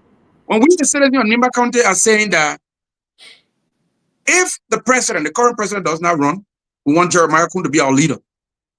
Jerry has the holistic support of the people of Nimba. But Sam is saying behind closed door in District 5 that he wants to run, to go and divide Nimba County vote, to take away from us, something that we could be able to achieve. This is not okay. So that's the message that I just want to put out there to all Nimba students or citizens in District 5 and all Nimba citizens that will be voting in the election when it comes around. The same Togar want to spill sand in Jeremiah Kun Gary in 2029. Watch out for him. He's a very good man. He's a very good man. He does not have anything in his profile that makes you believe that he believes in development. Sam Togar is not an intellectual. Sam Togar is not a guy who believes in advancing educational opportunity for others. So I've come here as a new man in Nimba politics, a brand new man. But I stand proudly on my record, a record on human rights, my record on development, to tell you that I will best Sam Togar in this election. Okay, T, very great. And then the next question before I invite the other comrades in is that you're going to Nimba, in Nimba. I just want to position myself moving along with you. You into Nimba, you cross the Baila Bridge, trying to hit the first major town plan and the rest of that. What will you tell Nimba? What political message, campaign message are you taking to Nimbayans directly to the Nimba people? Say, this is why I came for this seat. What are you taking to them? What's the message when you enter Nimba County? Now you're on the station, you say some of the things. And to add to that question, you're just going to condense the both. Have you structured, or has your team structured a manifesto now that you're going to use to move through this process in Nimba County? If I had a few seconds, I was going to play just a quick clip of a song for you. Just something. Give me 5 seconds. Just 5 seconds if I can do that. I only play for 5 seconds, no more. Then I will interpret it for you guys, and then I will proceed to answer your question. This song right here.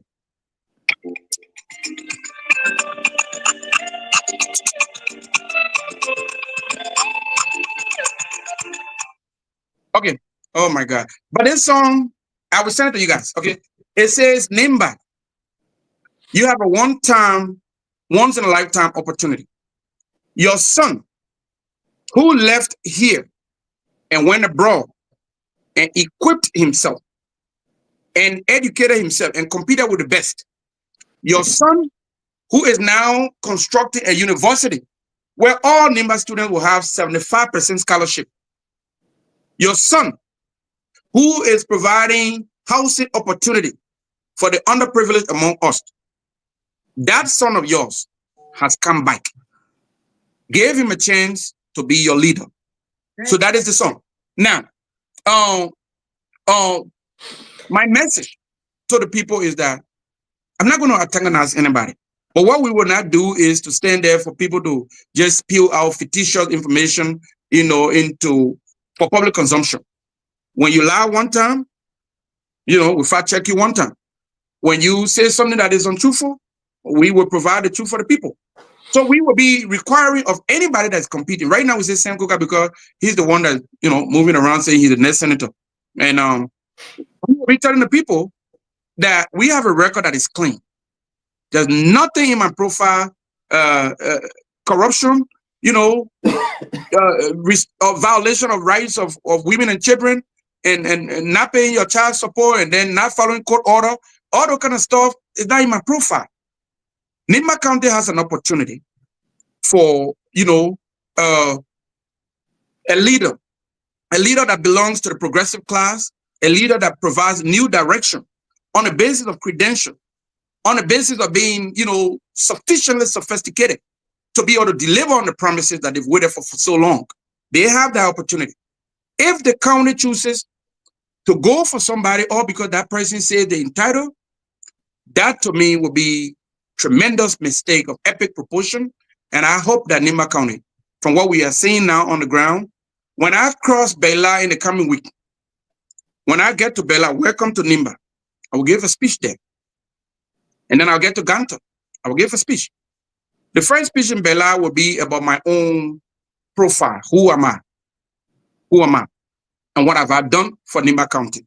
And then when I get to Ganta, on the basis of what I have done for Nimba County, this is what I intend to do for Nimba County. 2 messages, and for the next 2 months, that's it.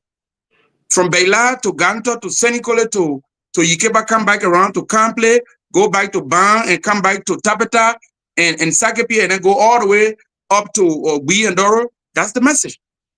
Are you going to be stationed quickly for a few seconds? Are you going to be stationed in Nimba for the period of the campaign, or will you be coming into Monrovia and back? No. When I go to, like I said, I will wait to see the vice president next. He's coming on the 8th. Yes. So I will see him. After that, right after seeing him, I'm going to the airport. When I go, I will spend a night in Monrovia, and then from there, I'll be in Ganta for maybe 1 night, 2 nights, just like that. By the time I circle around the county and come back to Ganta, it's election day. Okay. Yeah. Thank you. Thank you. Welcome, Mr. Russell. Thank you, and welcome. Thank you. Welcome, Mr. Russell. I believe you're just coming, so we'll give you that opportunity to Mr. Fangalo is one of the candidates in the upcoming senatorial election, and he made a very, very powerful revelation here tonight, a breaking news about Samuel Togar want to be senator so that he can undermine Jeremiah want to be the president. But we'll come back to that. I will give you a chance to ask a question, then I will ask Mr. Fangalo on that. Mr. Fangalo, welcome to the closing argument. It's excited to be in your presence and to be here today, and thanks for, a lot of people don't realize that running for election is not an easy thing. So it takes a lot of courage. It takes a lot of guts. So yeah. I applaud you for taking that bold step. Thank you. To represent our great folks of Nimba County. Thank you. Are you related to Douglas Fangalo? Yeah, Douglas my cousin. Okay. Yeah. Okay. All right. Okay. Yeah. So full disclosure, Douglas is a good friend of mine. Okay. And, excellent. in his mother and sister and all of them. And so Darius Pierre in Minnesota, is that your brother too or your cousin? That's my cousin. Darius my cousin. Okay, it's a cousin too as well. Okay. Yeah. So those are all my peeps. So, okay. But welcome, and I think my first question to you would be that, except if you have answered that already, Grace and Henry, you guys can just let me know, and I can move on to something else. Mm-hmm. But T, what has inspired you to run for public office? What has inspired me is that for the last 17, Sylvester said something earlier. He didn't go to detail. He said we go back years. For the last 15, 20 years, I've been doing nothing but just, working with my human rights investigators across Liberia, identifying issues of human rights violation, writing about them, and then in some instances, going to court. But I've come to realize that as we do that, maybe there's another path that we can take to be able to help the people more. My inspiration goes back, like I said, 30 years ago. In Danane, in April of 1994, I went to jail for something I didn't do. I went to the post office to mail my letter, and they said that I violated the law because I went there after 12 on Saturday. That's all I did. And they said ignorance of the law is no excuse. And they said that I was going to go to jail or prison for 20 years. The Liberian community at the time protested big time, and by the intervention of the Almighty God, I did not get to go to prison. But before I got out of that jail, I just realized how I was subjected to a situation that I could have just changed the direction of my life. And sometimes when I think about that, in the last campaign, I became emotional on so many occasions when I spoke about it. So many people among us are underprivileged, and it's not their fault. So many people among us have opportunities that we take for granted taken from them. And they need somebody who will do more than just writing, who will do more than just suing on their behalf, but who will actually work with his colleagues to change or strengthen the law in a manner that, to an extent that will change their lives and give them better opportunity. That is my inspiration. For all those years that I've served as the director of the Foundation for Human Rights, one of my priority items have been to provide lawyers for people who need, and sometimes the bullies, the violators of ordinary people, right, when they hear that that person has a lawyer, sometimes they disengage. They don't continue anymore. But people are bullying other people, taking advantage of them because they know that that person does not have the ability to fight back. That's just it. Like I talk about a case called Joe Colette, a guy named Joe Colette who was killed.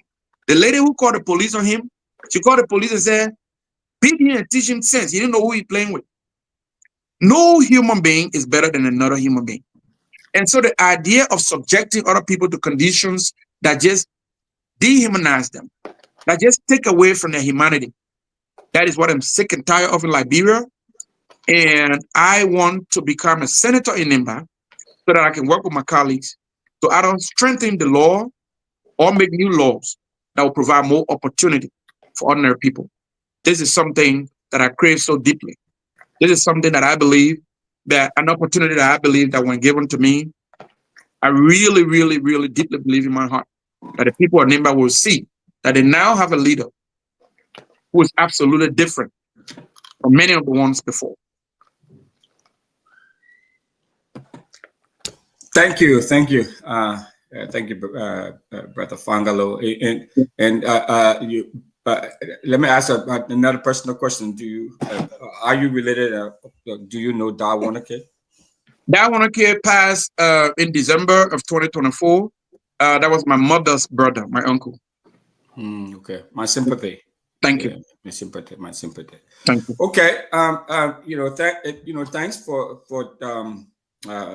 for well articulated, inspirational statement. I must add. What are your chances? I mean, there are a lot of heavyweights in the race. There are a lot of people who are running. This is a big seat. I mean, as Benjamin Sanvee said the last time on the show, that this is like a national election.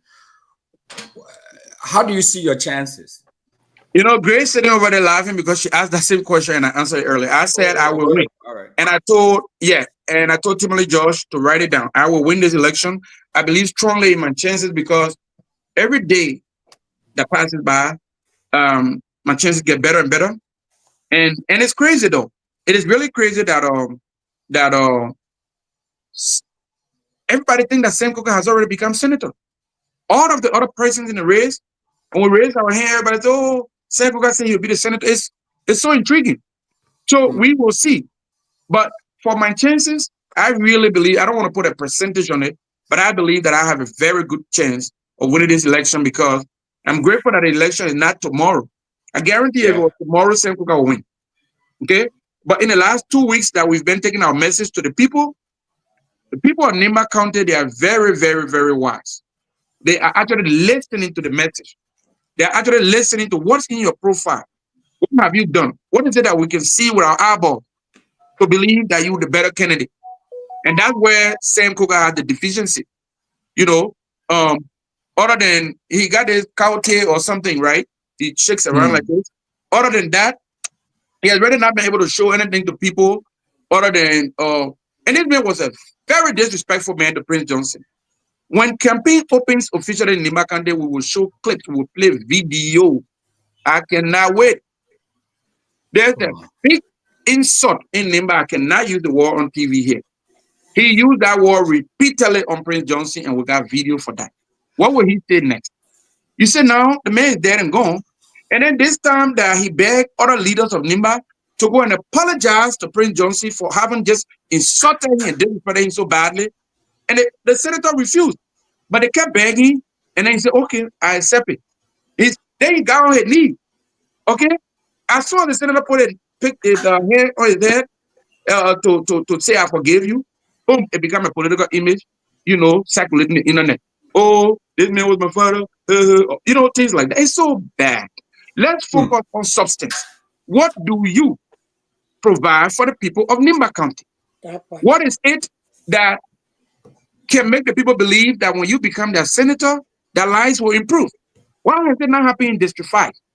These are the questions that he has to be answering. Thank you, sir. I'll pass it back on now to the moderator, Dr. Peabody, and just take it from there. Thank you. I'm moderating, but let me ask you this question before we go to Grace. You just put a bombshell here. You said that Simon Togar. Breaking news.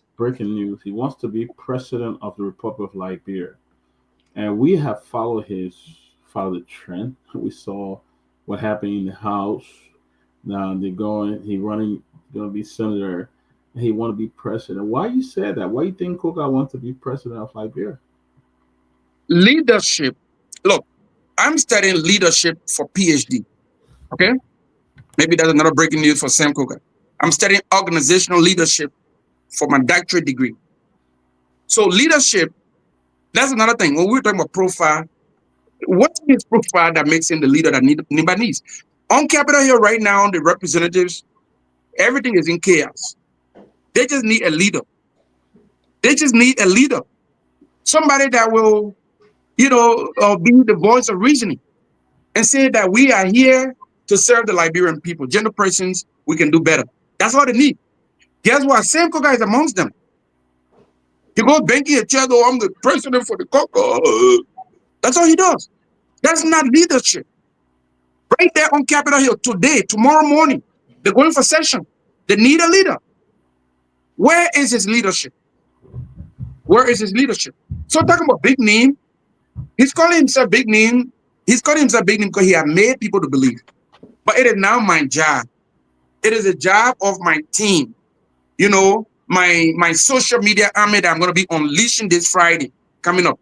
It is up to us to counter the message, with a voice of reasoning. To be able to say, we're not just talking. We're showing record. And I would direct him, go to Supreme Court right now. Go ask for Torgbean Gongloe versus Republic of Liberia in the Supreme Court. We have a case there on the docket. When is the last time you sued the government or you took action in court for something that affected other people's rights? And it happened in Nimba County. No citizen of Nimba County ever in the history of that county can say that a Nimba County citizen's right was violated, they were murdered, and that person put their hand in their pocket, and when they sued the government and fought the government in the circuit court for 2 years and defeated the government there, and that case got escalated to the Supreme Court. Only me, I can say it. Sam Togar cannot say it. And I'm saying and doing these things as a private citizen. And tonight, and your show is one of the most followed shows on the internet. Many persons are watching, and many persons will watch later. The replay, they will follow it later. So when the time comes, let us discuss substance. Let us pass beyond, let us get beyond, I'm qualified, the way people know me is the way this and that. Let us talk about what is it in your profile, in your professional education, in your work experience, in your leadership, history or profile that makes you better. I am saying that on the basis of what I have done as a private citizen, I am uniquely positioned. I am different. I'm different from all these persons over there. Many of them, look, there's one of them I would not call the name tonight, but soon I will call the name. One of them, my father sent him to school. That's how evil these people are. One of them, my father sent him to school, educated him from high school to college. He went and graduated, got another professional degree. And then when he organized people to work against my father, when my father was a representative, my father tried to tell him, he said, "Oh, you didn't know all the year you're raising snake baby." Wow. That's one of the presidents in this race. You see, so that's the kind of So people the that Liberian people want to know who's the snake baby, because you gotta expose them. So like Garrison Yalu, my father sent you to school. And so what? Garrison Yalu. I have not told a lie. My father sent you to school. You disrespected him. In the end, you insulted him and said he raised snake baby. Those are your words. Garrison Yalu. So that's the kind of people people should be able to say what they offer to their people. I've come here for the last hour and a half. I've told you about my credentials. I've told you about my work in human rights. I've told you about my feeding program. We feed a lot of children in Liberia every Tuesdays and Thursdays. Private citizens. The people in Nima County can rest assured that the premier university we're building in Fendel, 75%. If you Nima County student, I'm saying this here, remember this, keep the clip. You graduate from any school in Nima County with B- and up. What would B- be in high school? Maybe what? 80 and up, something like that. Yeah. Okay. If you do that, and you come to our premier university, and you certify, you prove to us that you graduated from a high school in Nimba, we will give you 75% scholarship at our premier university, whether you support us Kuga or not. That's my word. Keep the clip. Okay. Grace, go ahead. Thank you, Mr. Fagalo. Thank you for the breaking Thank you. news. Thank So, you. Jeremiah listening, we hear that he feeding his own snake baby It's as well. better because one of them told me, oh, absolutely, absolutely, absolutely. Yeah, if he's supporting any Canadian in the race, will be feeding his own snake baby because that snake baby will come run for president. I'm sure he will be running, you know. But I like how you come from the advocacy activist standpoint. It's a lot of work because I have been in that capacity before. And I know that the reason why I even started to get into politics was that because most of the cases were pushing was not being pushed. When you get to a certain place, they just hook it up and stop it. So my thought was, what can we do to get a better person within leadership that would make sure that these systems work for the Liberian people, instead of just sitting there and talking, but the people in leadership, they don't even have the mind, they don't have, some of them don't have the credential, some of them don't have the empathy to even make sure these cases are prosecuted. So we have to make sure we get somebody in leadership that will be for the people, that cases will be prosecuted the right way, the system will work for the people. And I like the way you come from that background. That's the reason why you two got into politics, that you want to run to be able to be a voice within that place to talk for the people and, you know, advocate for them while you are also serving, you know, in government. And I admire that about you. Thank you. Also, I like what you said with the whole thing about tangibles. I always talk about that. Liberian people, what a person can show you that they have done for the country, what they can show you that they have done for the Liberian people, what have they done and what are they doing to better the lives of the people. You have to look at them before you start putting people into office. Because if the people show you what they are doing, it means that when they get in certain positions, they will be able to do more. And they'll be able to lobby. They will have the connection to get more, you know, things for the country, or the person will have more ways to bring development by bringing investors into the country, because they have that on their hand. They're already doing it, and that's one of the things I wanted Nima people to look at, because you got people in position that have stayed there 3 different terms. Someone that served 9 years, 14 years, 20 years. They still have not changed the lives of the people. They have not done nothing much for the people. But my question to you is, you know, elections in Liberia sometimes can be fraudulent. So I don't know, you people who are running, like you and, you know, Mark Gongloe, what his name is? Gongloe. Mark Garguah, Yeah, Gongloe, yeah. and even Samuel Coker. What are you guys putting into place to make sure this election will be fair? You know, fair for the Nima people, that when they cast their vote, it's not going to be changed. And you know, that people who will win will actually be the people that will win this election. What are you guys putting into place for that? Well, in this election, for me personally, my team and I, we will begin constructing our war room next week. We'll begin constructing our war room in Ganto next week. We one of the mistakes we made in the last election was that I was so fresh and green to this thing, and I still carry big regret around because whatever happened that night on October 10, I don't know. I just feel so. I leave that. But we will begin constructing our war room next week. And one of the things we will do is that when the time comes, before the vote is cast or before the votes are cast, we will make sure to properly train our agents, and we will make sure that there is a direct connection between the agents in the field that are monitoring our results and the war room, so that we don't have that lapse, we don't have that gap. That was something we lacked last time around, and we are working now 2 months in advance to make sure that we have whatever happened, you guys will know it. All the various media platforms in Liberia will know it like in split second. That's what we want to make sure that we have internet access so that that will not be dependent on, that will not be subject to some form of restriction. We'll have our modem that will be set, that will make sure we can count on, so that anything that happened immediately, we can share it, with the media. I believe that that's one thing that we can do to provide space for transparency.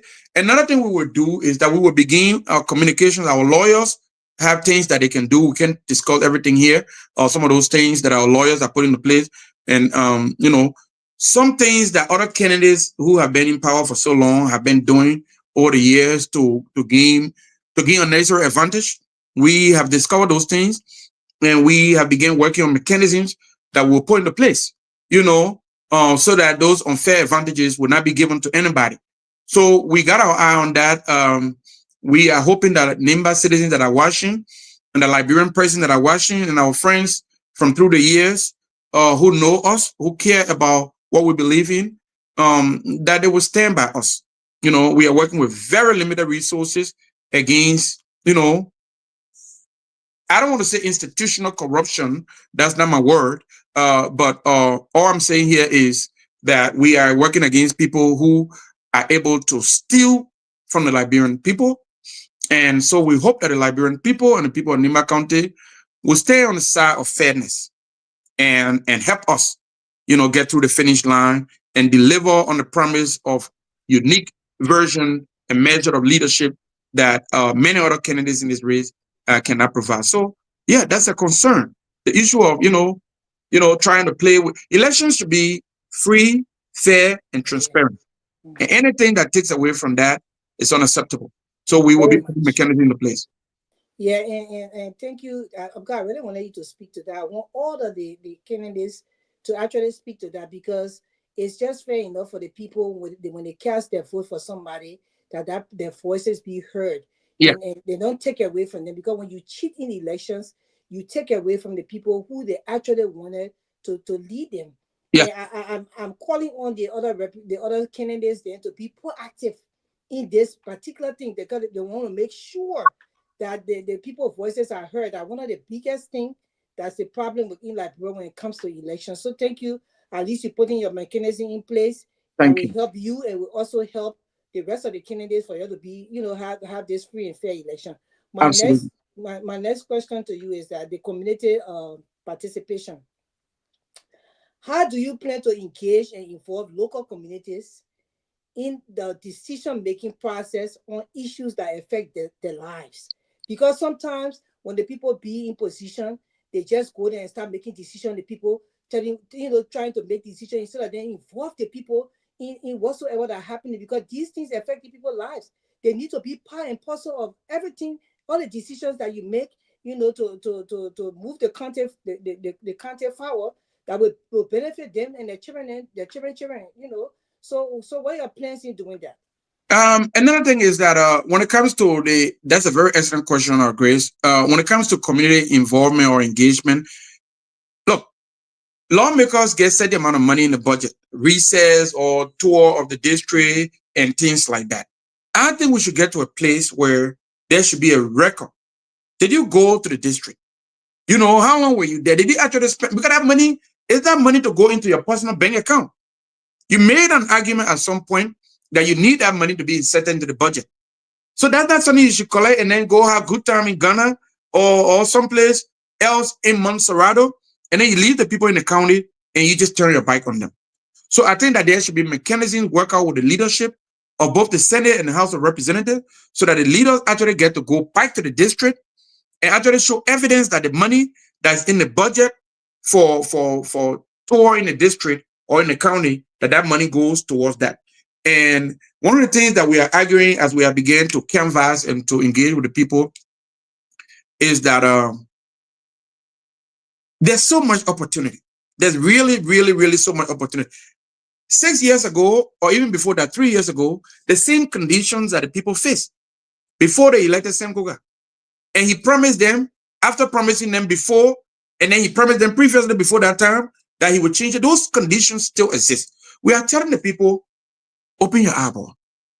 Open your eyeball and look to see whether there is something that your leaders can do better. So we will continue to engage with the people to be able to speak, not just to speak, but to be able to show evidence of our work and match it with the lack of evidence on the other side. And, you know, I'm just so happy. A lot of people, you'll be surprised how many people in Nimba are actually, you know, some people may be going to bed now or maybe, you know, doing some work. They cannot monitor the show right now. But tomorrow morning, people are following all these shows on the internet and they're getting their news from there. And they're actually beginning to take time to digest the information, to just compare and contrast the candidates. It's no longer, oh, I am the most qualified.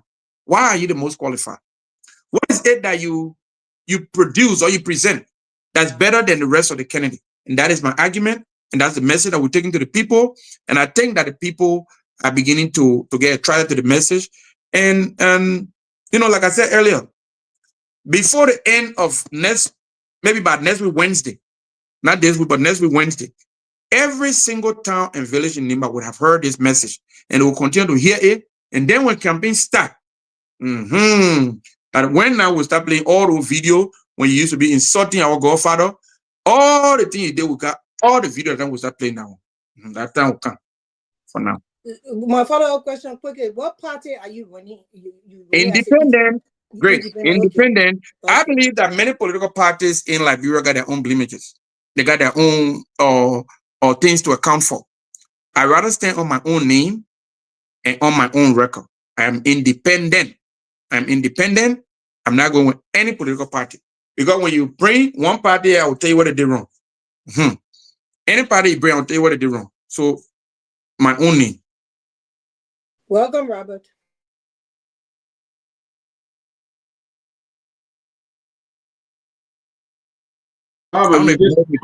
Robert, you just came in. I'm sure you've been following the show. You want to chime in. By the way, Mr. Fangalo, Nimba, this show is broadcast all over Nimba, everywhere in Nimba. People listen. Absolutely, absolutely. I'm going to spread all of our people, the 6 radio stations down there that we are partnering with.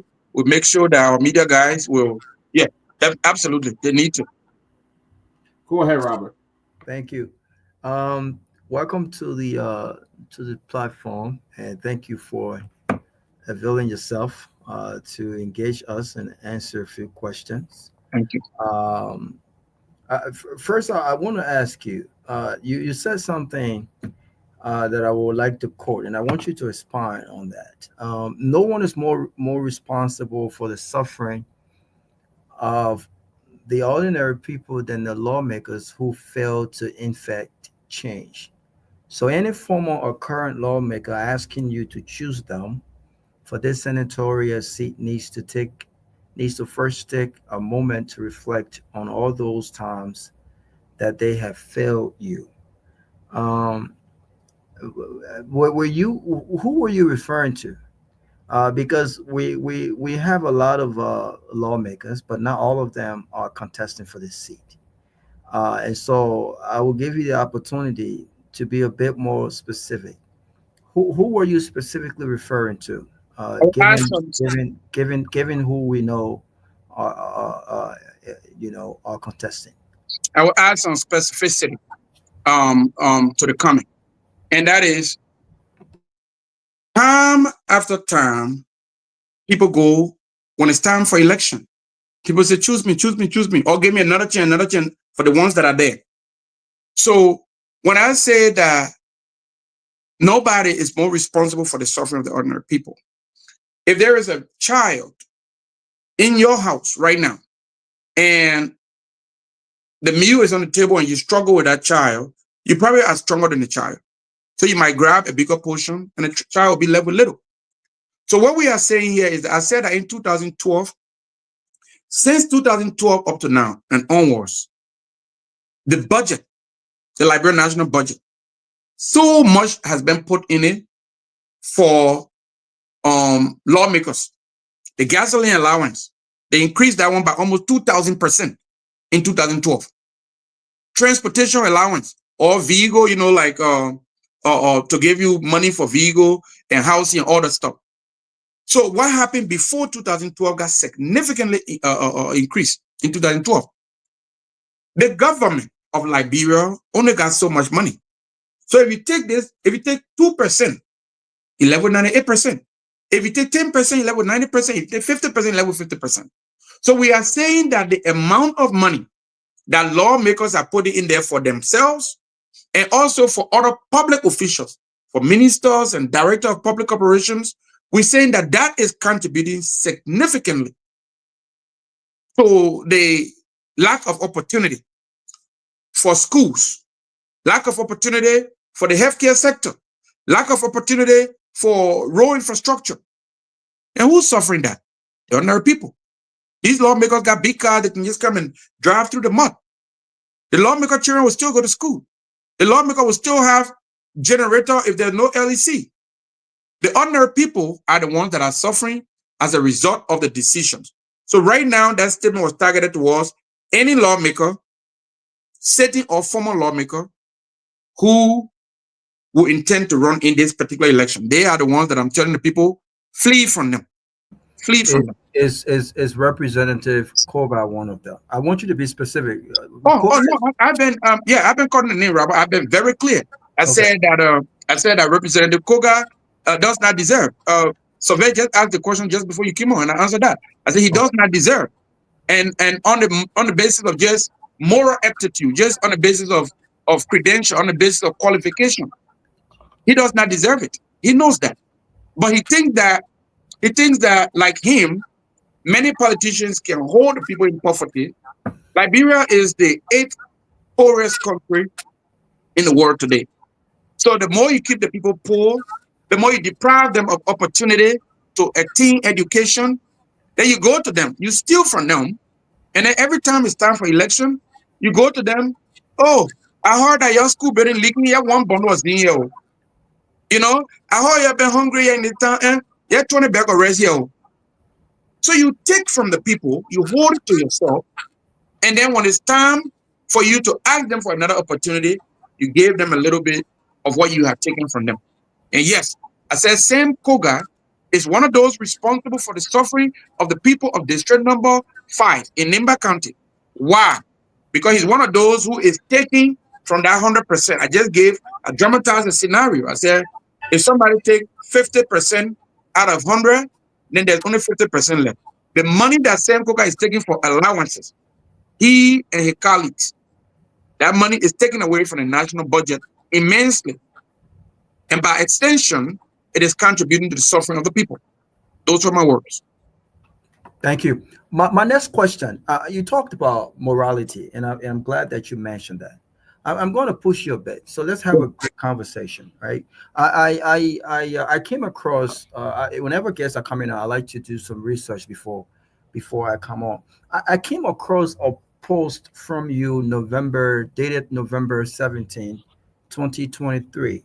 And I'm not going to read the whole thing, but I'm going to read portion of the post, right? And you spoke very angrily towards Ben Sanvee, Talia Uric, and Tomalin George about their position when it came to the election. And you talked about that credibility. I think at one point You call Ben. You say as for Ben Sanvee, I think that he is such a strange and greedy radical. Remember Ben's behavior after Stanton got in trouble. Remember also that until that period, Ben had acted as though he was such a good friend to Stanton at the time that he was benefiting from Stanton's investments. But once Stanton got in trouble, Ben literally threw him under the bus. So I want us to talk a little bit about morals, right? Now, what did you mean by that post?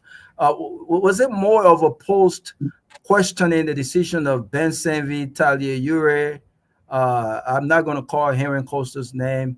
Or was it more of a was it politically driven? Or what did you mean? Because I want to ask you a question about morality. You just spoke on that. I think I erred in that post. I think I got angry, like you said. I got angry about I respect Ben a lot. I really do. I got angry because why you laughing? The man asking the question. Are you laughing? I got angry and I just allowed my frustration to boil over because for me as an activist, I was speaking from the point of view of the suffering of the Liberian people. And I believe that there was so much, to whom much is given, much is expected. I believe that George Weah and his people should have done much more. Okay? And that's the same way I feel about Ellen Johnson Sirleaf. Okay? Like I said, if you go back since you're researching, Google my name. Look at all my writings in Front Page Africa through the years. I've been writing for 12 years now. Sorry, before you continue, the man can research on the human rights record you've been doing. You can talk about the hospital. You now researching. You don't want to research on that one. He wants to give us a hard time. Doctor, I said that. Can you put Sylvester in all of that? Can you put Sylvester in all of this?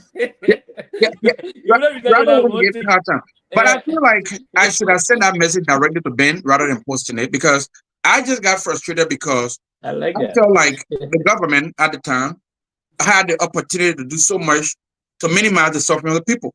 And because they didn't do that, I felt like they were guilty of some things. So for the support that he gave them in that moment, like, hey, let's give this government another chance to stay in power. This government is like sent by the angels. And so I was frustrated about that.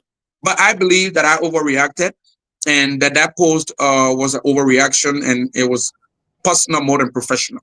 So I take some things back in that. You know, this is what the closing argument is about. You got people here. When you see people like Winfrey, Russell, Dr. Peabody, Sylvester is our these intelligent people. We always do our due diligence for guests coming on. I just thought to ask this question. It wasn't necessarily the Ben piece because let me ask you this: in hindsight, would you say that? Would you also say that it was a mistake? Did you support the current the election of the current president? I ran in district number 3 for representative last election. I'm sure you saw it on my post. When I lost, one of my lawyers turned against me because they asked me to endorse Joseph Boakai. On October 13th of last year, no, 15, I'm sorry, of 2023, I visited President Boakai before the runoff election. And I wanted to have a conversation with him about if there's some things that we can work on together. If I gave him my endorsement, I was prepared. I had all of my resources that I had just used in the election. Everything was there, my entire team. And I told him, I said, look, I got my people. We can come and we can make sure District 3, Monserrado, and several districts around there, plus several districts in Nimba, we can take on it without getting anything from you. But all I need to know is on the issue of human rights, government after government, administration after administration, they made promises after promises, and those promises have been deferred, and the suffering of the people have been prolonged. So if you can speak to that and give some assurances, that's what I would do. And I felt like at the time, the response for the president was vague, or the Kennedy at the time. It was quite vague. He spoke in general terms, and I wanted some specificity. And so because of that, 2 days later, I had a podcast, and I said that I would not endorse a candidate, and I did not endorse any candidate. And one of my lawyers from my Human Rights Foundation resigned because he had asked me to endorse Boakai, and I did not do it. So no, I did not endorse any candidate in the last election. Thank you, and I will stop it for right now. I just want to say thanks for answering thanks for answering the questions. And I got a few more questions, but I'll stop it for right now. And to your point, I read a lot of your writings in Front Page Africa. Actually, a buddy of mine that works at Front Page Africa, that I normally reach out to sometimes when guests are coming on. I always do all of my due diligence to send me some information. So I did get some information, but I thought the question that I asked was important when it comes to morality. Absolutely. Because I think a lot of people misunderstood, and it's not because they are here and because I know them, but I think a lot of people, a lot of Liberians who does not understand what true moral is and principles, they misunderstood the position of Ben Sanvee and Tomalin and others who actually was trying to help Stanton. And if you looked at what we have right now, you see a guy who lacks all moral aptitude, standing as a moral voice when it comes to corruption. You know what I'm saying? It's an oxymoron when you have a guy who is a felon, right, and found guilty on theft and all the different things, right? Talking about other people who are just alleged to have been, involved in these things. So I just wanted to make sure that we were on the same page when it comes Absolutely. to Absolutely. like Yeah. Because NEMA needs people, men and women, who we're all of us are not infallible, right? We need men and women who makes mistakes, people who are willing to acknowledge their mistakes in a way forward. But we need people also who stand for something and who have integrity as well. So that was the reason why I asked that question. So thanks for Absolutely. Very fair question. absolutely. Thank you.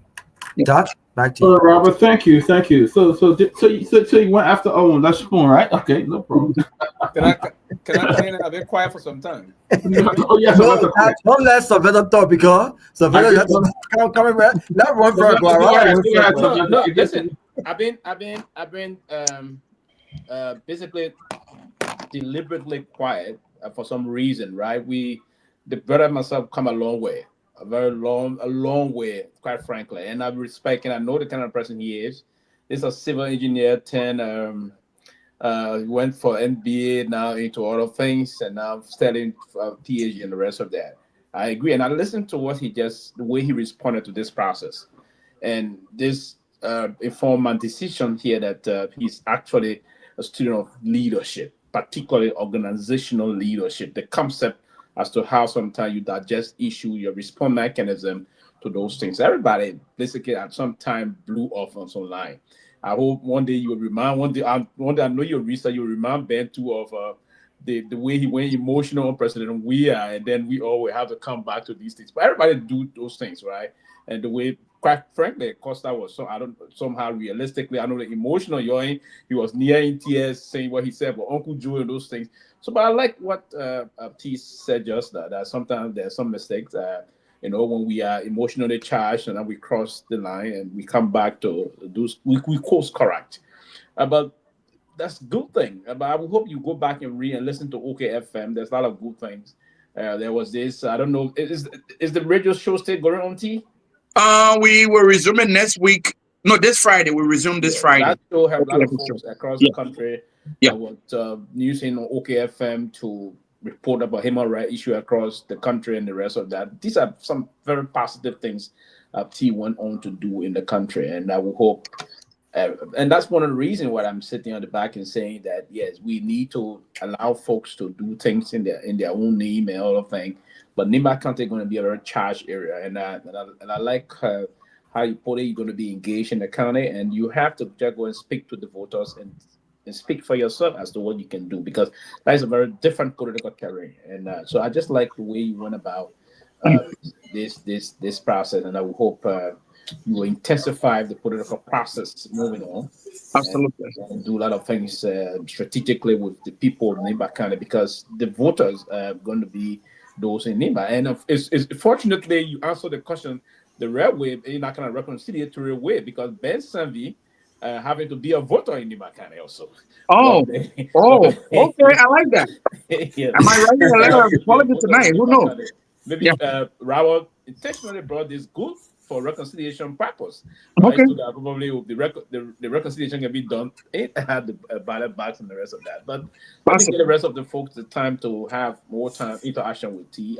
For me, I know him. I'm not voting in Nimba, but I can trust me. I will vote for him any day, anytime. Thank you, Sylvester. I appreciate that, man. All right, let's get to great Mr. Fangalo, great move. I want to ask you on the education of the people of Nima. You building a very you building a big university in Liberia. You know, most of the time we've been focused on only at the higher level of education. But the basic that will get the student prepared to even go through high school and make it to college, that basic foundation is lacking in Liberia. Okay, we saw when President Weah took over, he gave free education to the University of Liberia, but a lot of attention is not placed on like the primary education where you will groom these kids that they will get to a level that they can actually represent themselves, writing and English, stuff like that. If you don't have that background, making it to college will be very difficult. How do you plan to help the people in Lima? Now you've been in school. How do you plan to really prioritize education, advocating for the people in Lima, instead of prioritizing education for our young generation so that they can grow up with that solid foundation when they get to high school, college? Well, Dr. Peabody, that's a very excellent question. I appreciate that. Um, when people are educated, when people are educated, when they know their rights, when they know when their rights are being violated, when they can go out there and win bread for their family. Because a lot of people, when they don't have education, sometimes, they don't have opportunity for decent jobs. When people don't have, and these things just go down with, or ripple effects. The absence of education sometimes contribute to the absence uh, of, of, of decent opportunity.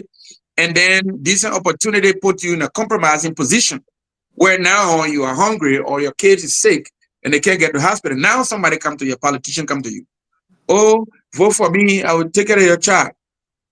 People get to be compromised so easily. Not having education contribute to so many things that take away from the human value. So as somebody who has been advocating for human rights and justice in Liberia for such a long time, I figure, by the way, our technical college program will also have simultaneously a high school attachment. So that's what we have the permission to do, to run a high school. We also have boarding. We got 72 bedrooms, that we use for boarding purposes, so that some students who will come from far away and they can't afford to rent places around Monrovia, we'll have those bunk beds in those 72 rooms. So that students. So these are things that I have done so far as a private citizen, and that I've not been on the radio or writing about. And so I do these things because deep in my heart, I believe that we are all here for legacy. I was in Atlanta the other day driving John Lewis Boulevard, Martin Luther King Boulevard. These men are gone. They left behind legacy. So we are all here, in my view, whenever there's an opportunity to help make the world a better place for future generation, we should jump on that opportunity. So that is my motivation. So many people, I don't know exactly what the percentage of illiteracy is in Nimba. Like, you can talk about percentage of illiteracy, for Liberia, but I don't know if I have a particular statistics for the percentage of illiteracy in Nimba. But all I can do is to try to contribute. And when it comes to my desire to provide educational opportunity for Liberian persons, I don't distinguish between Nimba persons and Liberian persons, or Bassa or Ba person. They are all Liberians. And if we can provide opportunity for more students to get education, I think that we will all be making Liberia a better place. And in the next 10, 15 years, maybe we can get the illiteracy rate in Liberia to reduce a little bit. So that is my desire. And we can rise together. We can definitely rise together.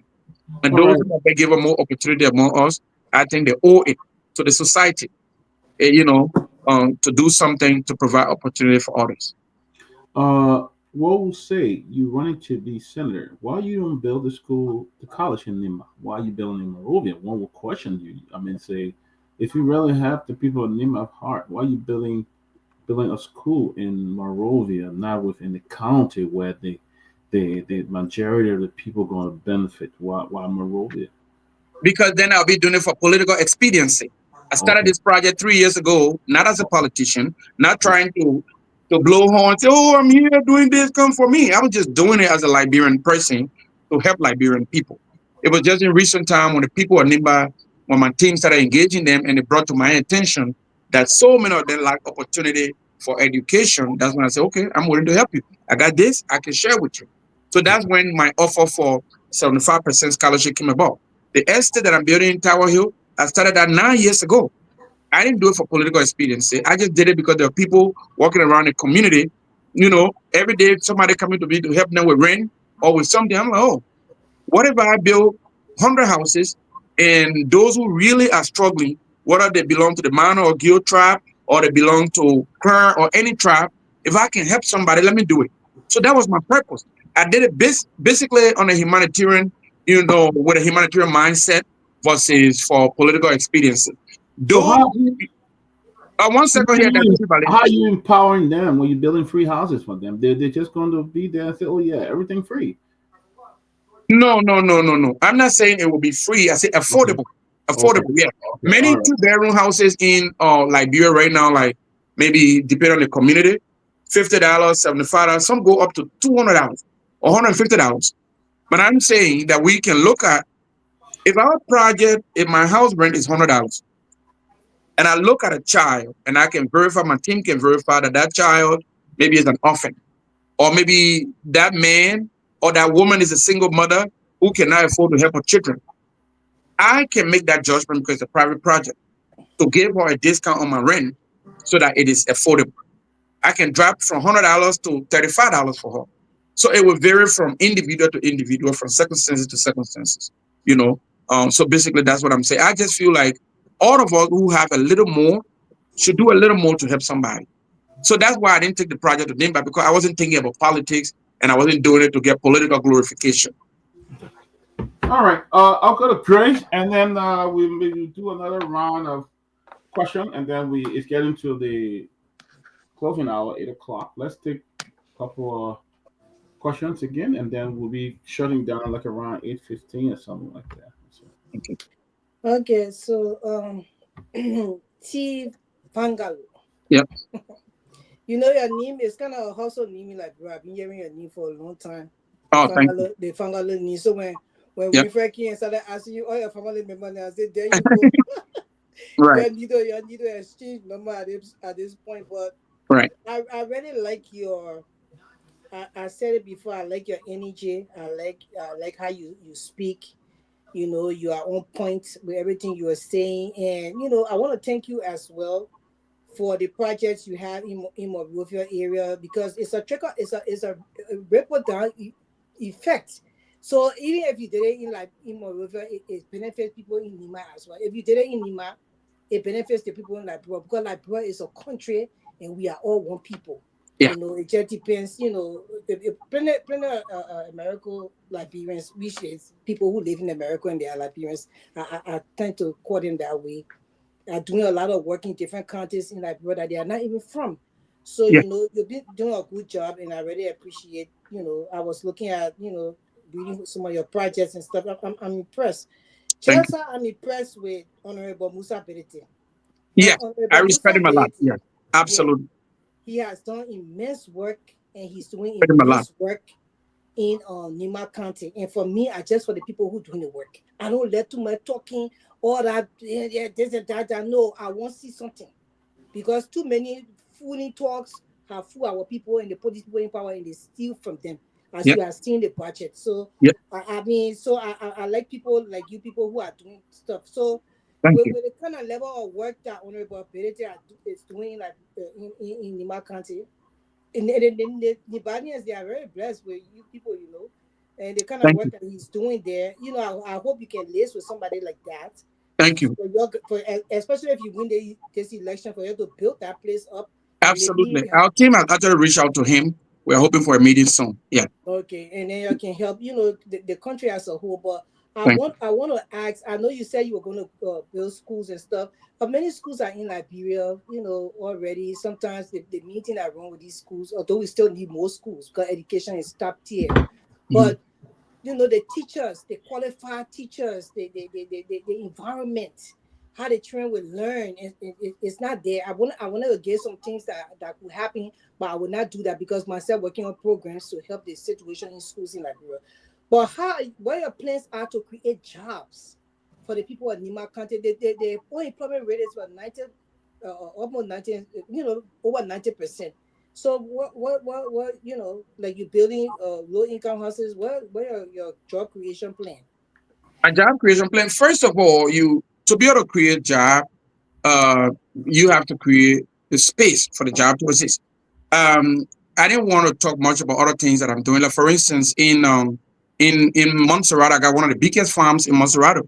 I'm growing palm, and I'm raising animal like pig and goat, chicken, all those stuff. I'm raising them on my farm in substantial quantity. And cassava, we intend to do this Gari thing. Most of the people in the Harrisburg belt, that's what they do. They do Gari and other stuff. So we are importing some machines from China to just do like this powder thing that we eat. I don't know if you eat fufu here, like you said, fufu powder here in America. I want to start producing them locally in Liberia. So these are things that I'm doing. So by that, we are automatically creating, employment opportunity outside of government for many persons. So for me, in the private sector, there are so many, we cannot look to government definitely is the largest and most powerful employer, but we cannot all sit there and just fold our hands and wait for government to do things. Like I said, the little that all of us can do to provide opportunity for somebody. So like, for instance, the estate I talk about, the people we hire will be Liberian and will be Nimbanics, will be people from anywhere in Liberia. The farm, it'll be Liberians that will hire. The university, it'll be Liberians that will hire. So for me, I'm just doing everything and anything that I can possibly do to provide some opportunity so that a father who needs a job to take care of his family, or a single mother somewhere who needs that opportunity, can be able to find it somewhere that a Liberian person like myself has made it available. So just to create a space, I'm also into buying and selling property. I'm buying a lot of properties around Monrovia, renovating them and selling them. We'll be posting 2 more buildings that we just completed renovation of. 11 bedroom, and the other one is about 19 bedrooms. One in Tower Hill, one in Duporo. So these are things that we are doing, and just to try the very best. Anything I can do to help somebody get a job, I'm trying to do it. And I feel like by becoming a senator, my capacity will be even more enhanced. Here in America or in Europe, when I'm talking to business owners and asking them to come and do business with me in Liberia, they will know that I can use that office to try to, ensure that the opportunity is there for them to operate fairly. So that's basically why I'm looking for that seat. And also the laws that are on the books, to pass good laws, and also strengthen the ones that are on the books already. So, that's just my desire. And I've carried this desire for a very long time. Like I told you, from 1994, I've always been trying every single time to get in a position where I'm able to help more and more people. Okay, thank you. And then my next question, because I don't think I will have the opportunity to ask you any more questions. My next question is maternal mortality. Pregnant women, for our people to understand, like pregnant women and the struggles that they go through in Liberia, it breaks my heart. So this is not a question to you. I just wanted to ask you, when you win the elections and you become senator of Nima County, you should think about me and want to do this for the women of Liberia that die on a regular basis from childbirth. I have a place, in somewhere in Liberia, I will not call the name, but I have an area there where they got lights. They put the street lights on, and we have a bench sitting there. The women will come from in the interior, they will come sit on the bench. They in pain, but they have to walk like 2 months to get to where they're supposed to deliver the babies. Some of them die in the process. Yeah. Some of them deliver the baby on the road. So you put something into place, please, when you become senator in my county. And I wish you the best in your endeavors, for the senatorial seat. Please think about the women maternal mortality. Please. That's all my request to you. Thank you. And I just want to take like 2 seconds to thank you. And Grace, before you go, I just want to take 2 seconds. Years ago, I was the president for the Liberian Association here. And when I was the president for the Liberian Association here in Cleveland, Ohio, one of the things that I worked with the mayor and the county leadership here was to try to establish a sister city relationship. And one of the leading projects on my plan was the issue of just women.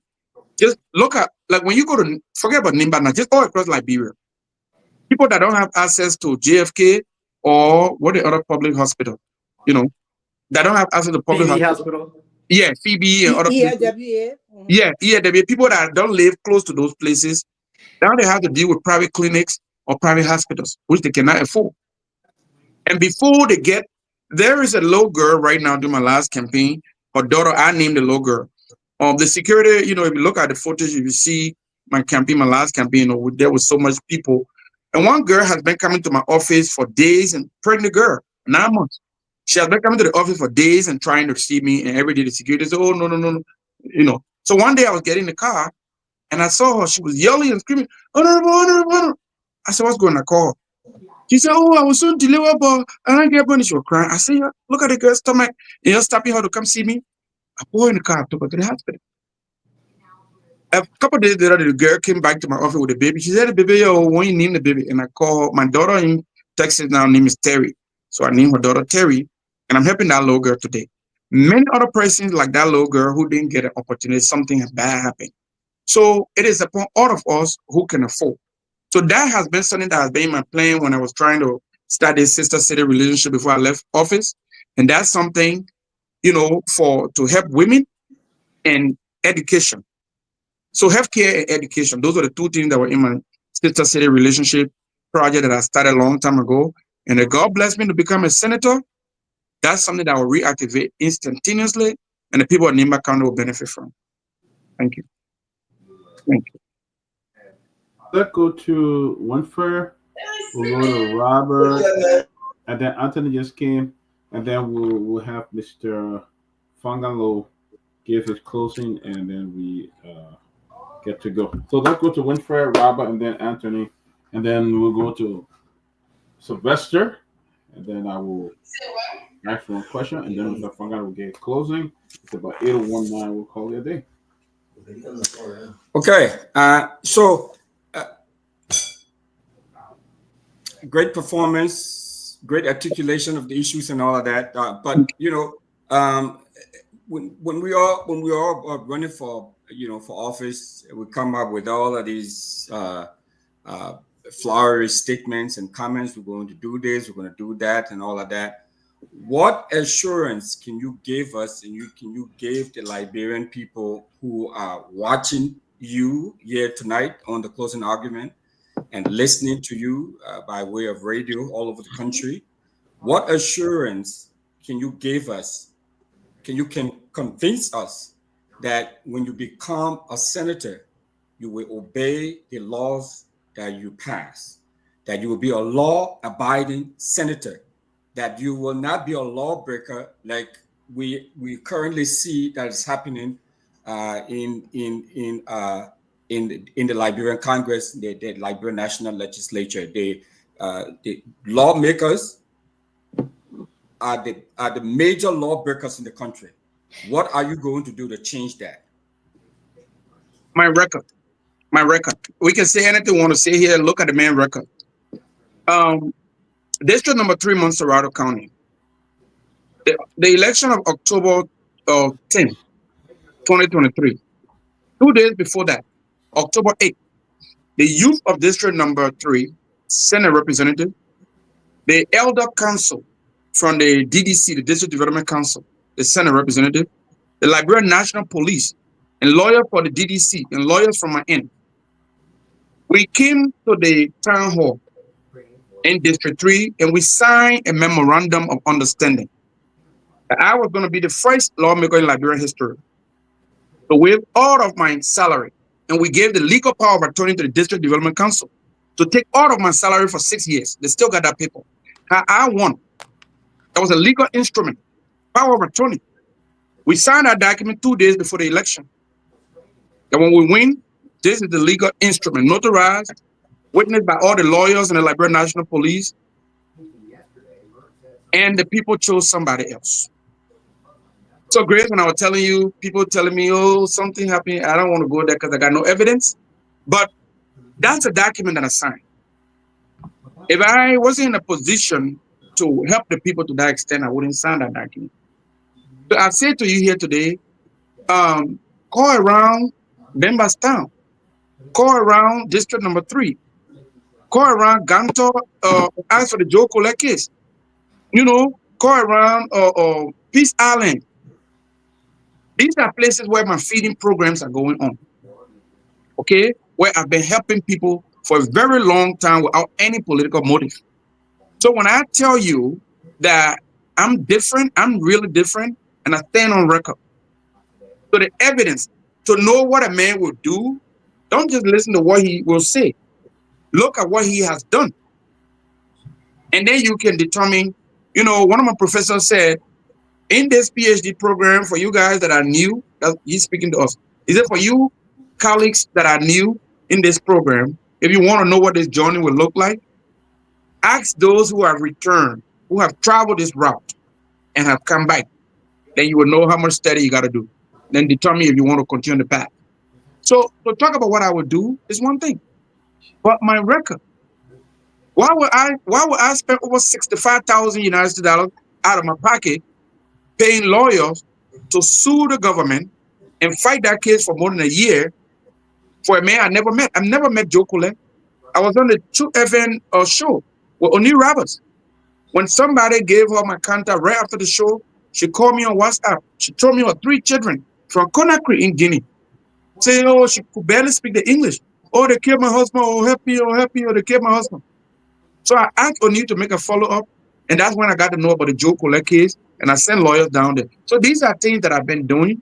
On the basis of that, you can look at that record to determine whether I'm a man who will abide by the law and help to strengthen the law. Thank you. All right. Thank you. Go ahead. You got Robert. I went for you. Got another question? We'll go to Robert. Oh, okay. All right. So, thanks.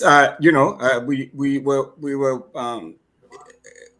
will track you. We will follow you. We ensure that we will hold you accountable. But my last question to you, what would be the first law that you would pass? What legislation would you offer? What would be the first legislation that you will put on the floor, and why?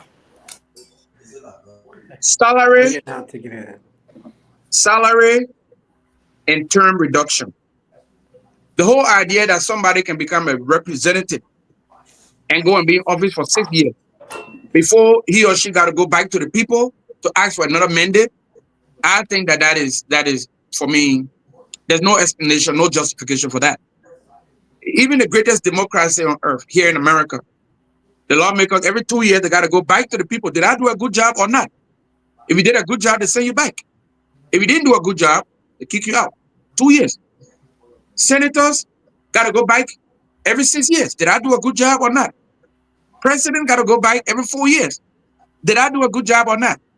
But in Liberia, one of the smallest democracies on earth, our president want to be in office for 6 years. Our senators want to be in office for 9 years. Sylvester knows a former representative who's a mutual friend who wants to, our guy, he told the people, if you don't like it, you're wasted, you're still on inside. You understand? So term limit or reduction in the term. So representatives should not be going for 6 years. Senators should not be going for 9 years. Maybe president, maybe he should not go for that term too. But that right there is a problem for me, and I will advocate against it. Thank you. And then also the reduction of salary. The money that lawmakers make right now, that public officials make, I don't think anybody that works in public office in Liberia should make more than $5,000, while you got teachers can barely afford to send their children to school. So those would be the laws that I will work on first. Robert, thank you. Thank you. I like that. I think Winfred took that question out of my mouth, which so I took it out of your mind. Yeah, out of my mind. Yeah, But just amend that one amendment, and you hit on it. So I like the response, because salary disparities. I think when you consider the USID cuts over $50 million in aid, I think that one of the things the government should be doing right now is going back to the drawing board to see how best they can, we should be talking about budget recast. We should be talking about the government going back and looking at the budget. The vice president office is, I think, the budget at $1.9 million just for basic salaries, right? There's 773,700, almost $1 million for what they call operational services. I don't know what that actually means, because and it lacks a lot of a specification that the office can do whatever they choose to do with that money. No one knows what specifically is for. There's no explanation whatsoever with that. So I think there's a lot of things that they can do to seriously address the budget, because 80% of the budget is on recurrent expenditures, right? So a lot of areas in there that we can look at. So I like the answer, but I like some of what you have done as a private citizen. But one of my things moving forward that I've personally decided that when it comes to Liberia and our candidates, if we must change the system, if we must change the mindset, then we need to really support people who have the intention of doing the right thing, right? And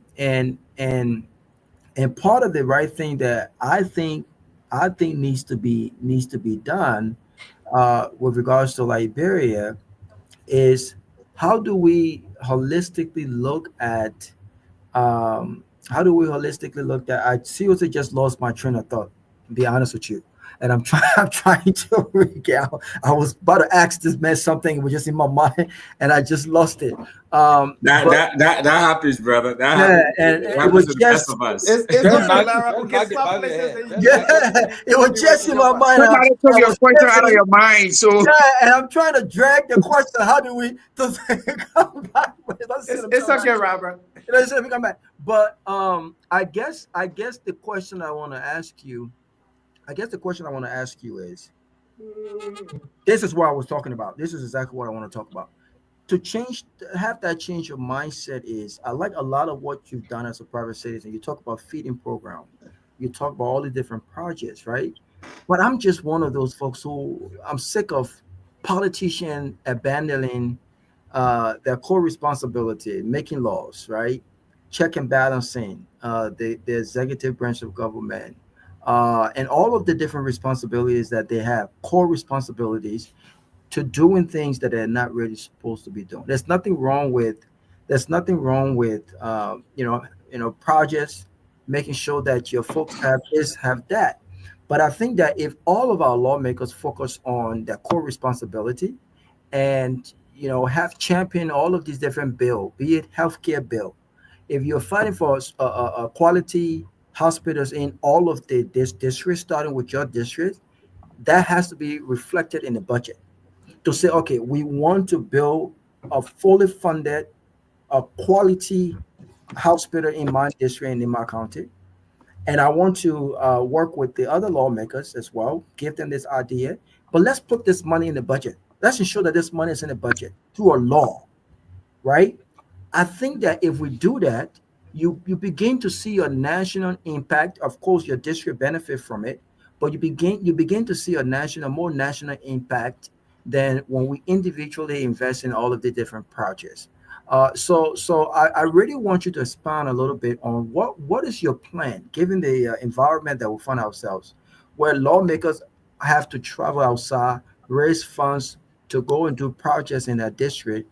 How do you plan to start to change that mindset to champion laws that could not just impact your district and your constituents, but championing laws that focus on development instead of, lawmakers putting that personal resources into these different projects? How do you plan on doing that? I think I answered a question similar to that earlier, and that is just the moral consciousness. I think that was the question just before the response, just before you came. Individuals that are lawmakers right now, they need to be made to understand that so much is expected of them, that the Liberian people are looking up to them to improve their living condition and to just speak to their consciousness and to try to help them to do better. A lot of people just do things and it don't even matter to them. It has become a routine. So to be able to engage with your colleagues professionally and say, "Look, man, this is here, we can do better." This over and over to talk to them. And I think, Nelson Mandela said this. If man can, and I'm paraphrasing here, if man can learn to do wrong or evil, man can, hate. That was hate, yeah, right, Sylvester? I think that was it. You read a lot about Mandela. He said, if man can learn to hate, then definitely man can learn to love. To love, yep. Yeah, that was it, yeah. So if man can learn to hate, if you can learn to take away so much from your people, you can definitely learn to reverse that mindset and give so much to your people. So for me, the first thing that has to happen is to put these lawmakers in a position where they understand the responsibility that is at hand. All this stuff about lawmaking, oversight, and this and that, that's not a representation. That's not enough for me. It's really not enough for me. A lawmaker should be more creative than that. You should, those are your core responsibilities, yes. But everybody in the county cannot be represented. Everybody cannot be senators. They have chosen you to be one of the best among them, to seek their interest, to advance their interest the most. So for me personally, as a matter of moral consciousness, figure every day that you go to bed, figure out, think about, when I wake up tomorrow, what can I do to improve the people in this community, their life? So it's about just, you can't force the lawmaker to do it. So you just got to speak with them, lobby them, and continue to try to have that conversation. And hopefully you can or change their mindset. The problem with guys in that country, one of it is about mindset. So for me, that's how I would start my engagement. And even the issue of reducing salary or getting lawmakers to sign on, changing the law to reduce their term limit or to reduce the number of years they spend in office or their salary, everything is about mindset. You have to have that conversation with them and try to get them to understand. There's so much money to go around if you can work on their mindset. It starts with the mindset. Love for country, patriotism, nationalism. That's how I see it. Thank you. Last question I want to ask is, so you're running as an independent, right? Sorry. Okay, you're running as an independent. How would you do you support how would you vote? Do you plan on voting as an independent, or would you be more of a support to the ruling party, or will you vote with the opposition? I don't know how I can vote them as an independent, but in this election, first of all, I'm going there just completely independent about everything. The position of the government, because this is not like a general election, where I can support the president or, their representative candidate. I'm just going there to advance my own interests, talk to my people. Like I said, the message has started resonating.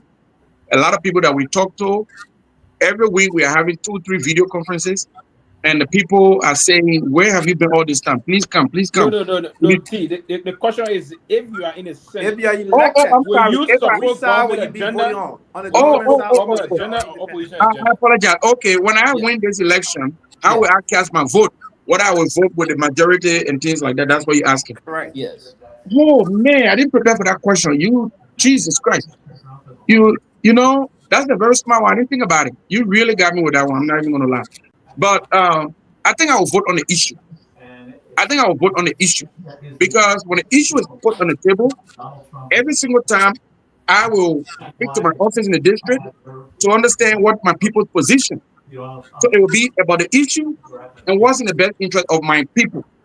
I will speak to my offices across the district and across the county to find out what I believe, what my office believe, what my staffers believe, what the elders believe is in the best interest of the people. And so I will vote with the issue, whether that issue is the popular one or the not so popular one. I will vote more on the issue versus, with the, that's what independence is, right? I'm independent and I will vote on the issue that's put before me. So quickly, 30 seconds to people. The Senate have taken, the Senate have taken a position. This is a very important question. The Senate have taken a position to work with the illegitimate speaker. And I think it's important that we know we are positioned. If elected as a senator, do you recognize Richard Cohn as a constitutional? I know your brother Sylvester shaking his head, but I wanted to ask this question to you. Do you recognize Richard Cohn as a legitimate speaker, or do you see him otherwise? I will immediately ask my lawyers to get clarity from the Supreme Court. I would say there's a vote at hand. I am a little perplexed by a ruling. I don't remember what the date was. I'm a little perplexed. I need more clarity. My lawyers will contact. Why are you laughing? I got to push back. I got to push back a little bit. I got to push back a little bit. Just give me 30 seconds, please. I got to push back. I think with Ben, let's kind of elevate this a little bit now. Let me rephrase the question. I think that's a safe question. That's a safe response. And that's a response that Sylvester will advise you to. I get it. I get it. It's a safe response. But I want you to be honest now, right? Because part of this election, we want to again start getting people who will say to the Liberian people what they think, how they feel, without thinking about political consequences. So here is what I want you. You've heard the response from the Supreme Court. You've listened to the Supreme Court ruling. You've listened to the executive government position based on the interpretation of that Supreme Court ruling. I want to ask you, okay, your own opinion. Do you recognize? Is Richard Cohn? Is Richard Cohn, given all of what has occurred? Is Richard Cohn? Is he a legitimate constitutional speaker? Did he follow all of the legal process? I believe strongly from my heart. I believe strongly from my heart, and on the basis of the advice that we've gotten from our lawyer, they interpreted the ruling to us to be judicial avoidance. They said the Supreme Court did not want to interfere. Who am I to interfere? My strong belief, my honest opinion on the issue is that clarity is required. Right now, the controversial situation that is at Capitol Hill is because the executive mansion believe that Richard Cohn is the speaker. Okay? That is their interpretation. That is Justice Ministry's interpretation of the Supreme Court ruling. I believe that as a senator whose vote depends on the law, I believe that it is not fair. And I'm not a politician. Originally, I'm not a politician, and my upbringing is not a political upbringing. So I don't make statements for political expediency. I really believe, and a lot of the Liberian people believe, that there is clarity required. What is going on, the confusion that's going on Capitol Hill, is because the Supreme Court has failed to provide much clarity, and I think they need to be pushed a little further to provide clarity, because some part of the read, I don't have it in front of me here, but it looks like y'all go back and fix it. That's pretty much what they're saying. So in other words, there's a need for them to speak on the bill information. I really think, and if you remember, Kofa said it. He said you are going to go back to the Supreme Court 2 weeks ago for more clarity. I don't know where that stands.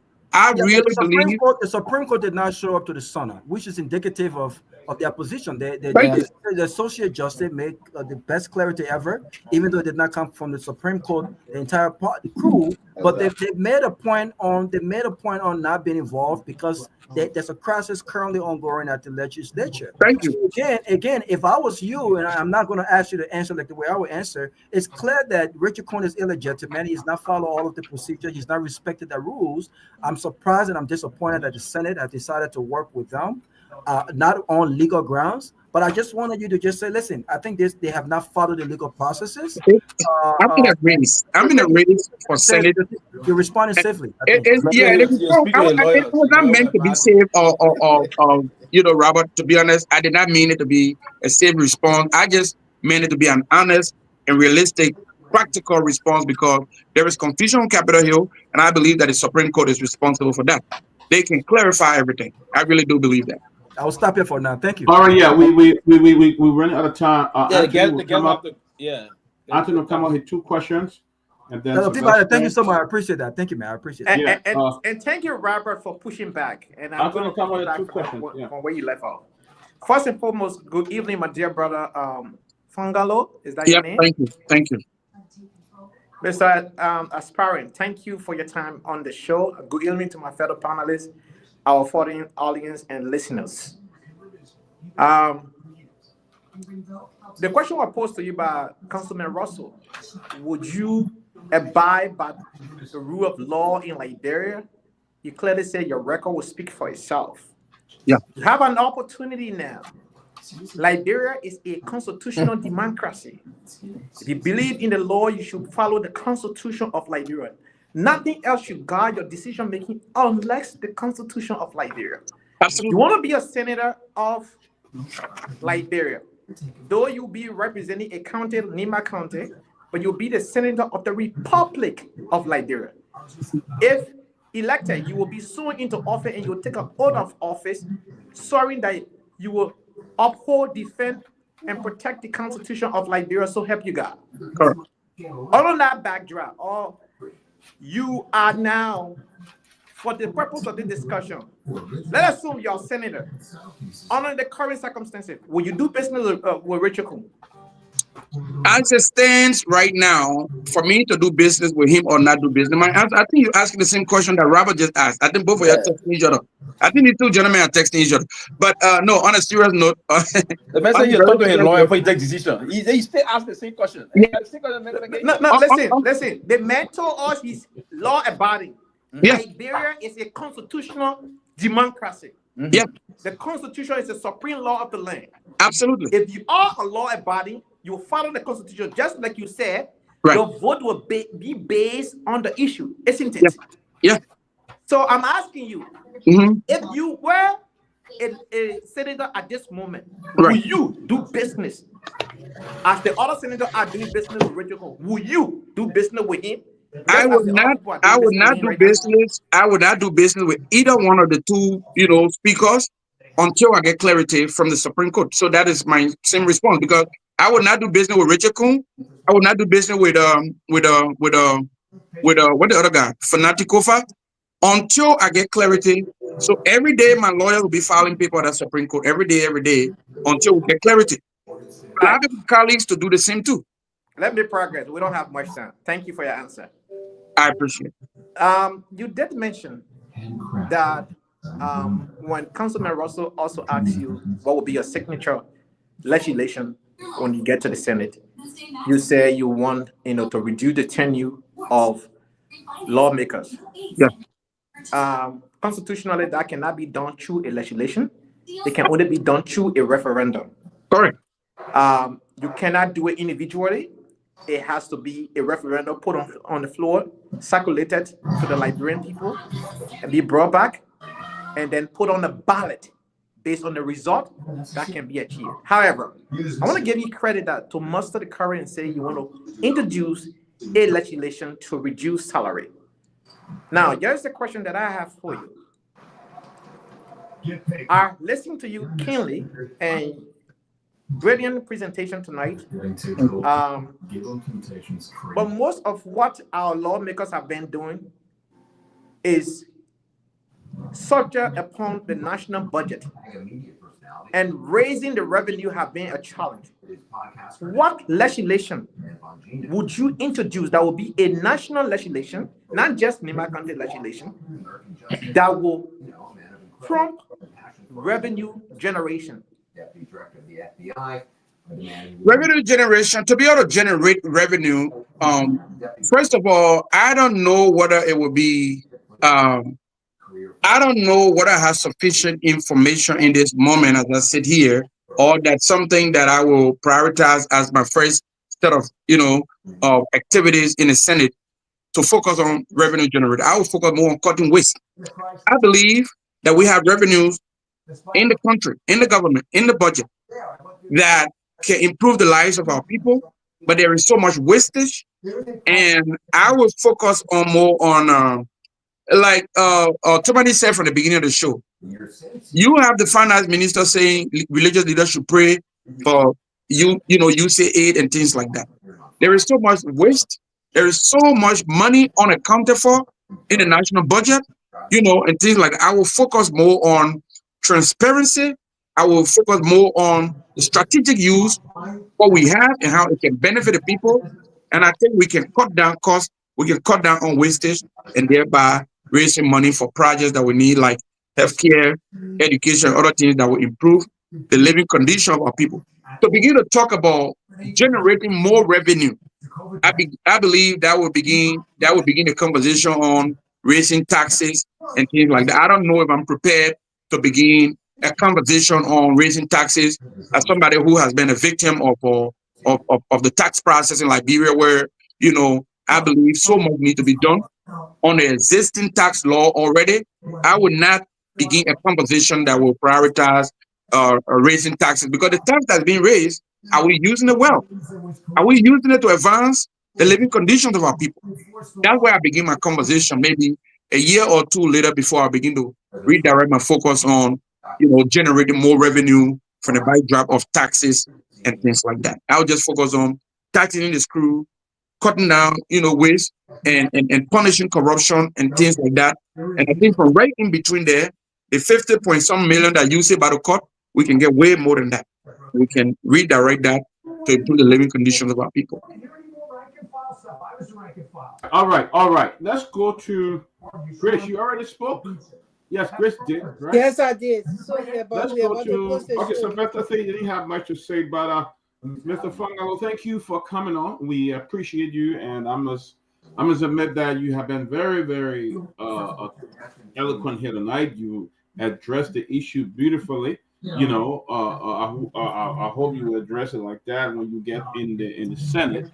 But you've been to the point. You answer our question, and it's no doubt. I feel that you can make a great senator for Nima County. I feel that you really want to help your people. You concern about the people, and I hope that the people in Nima are listening tonight, and I hope they will draw something positive from what you said tonight. I shared a very special bond with the people of Nima. I know Grace don't like to hear that, but I've been to Ben Sila. I built a couple of hand pump. I built a school in Zesno, whatever it is, and for young children. That's where my passion is. And you have a great love for that country, and I hope you will go back, and even if you don't win, you will continue to advocate for the people and continue to help them. But I think you were very great here tonight. And I just want you to give your closing. Thank you very much, and I hope you come back again, sir. I hope you come back. Thank you. It'll be my pleasure. It'll be my pleasure. My closing statement here is this: through the years, from Tozo Memorial Institute in Sakipie, where I attended in the very early 90s, or even before that, or in the 80s, I went to Bethesda Mission School, and then during the war in the 90s to Tozo Memorial Institute. And then the school that I wanted to graduate from so bad when I was a young boy, I did graduate from there, that's Yewu Mission. And then I advanced on to Don Bosco Polytechnic. Through the years, I made friends. And I'm calling on all of my friends who have listened to this show tonight.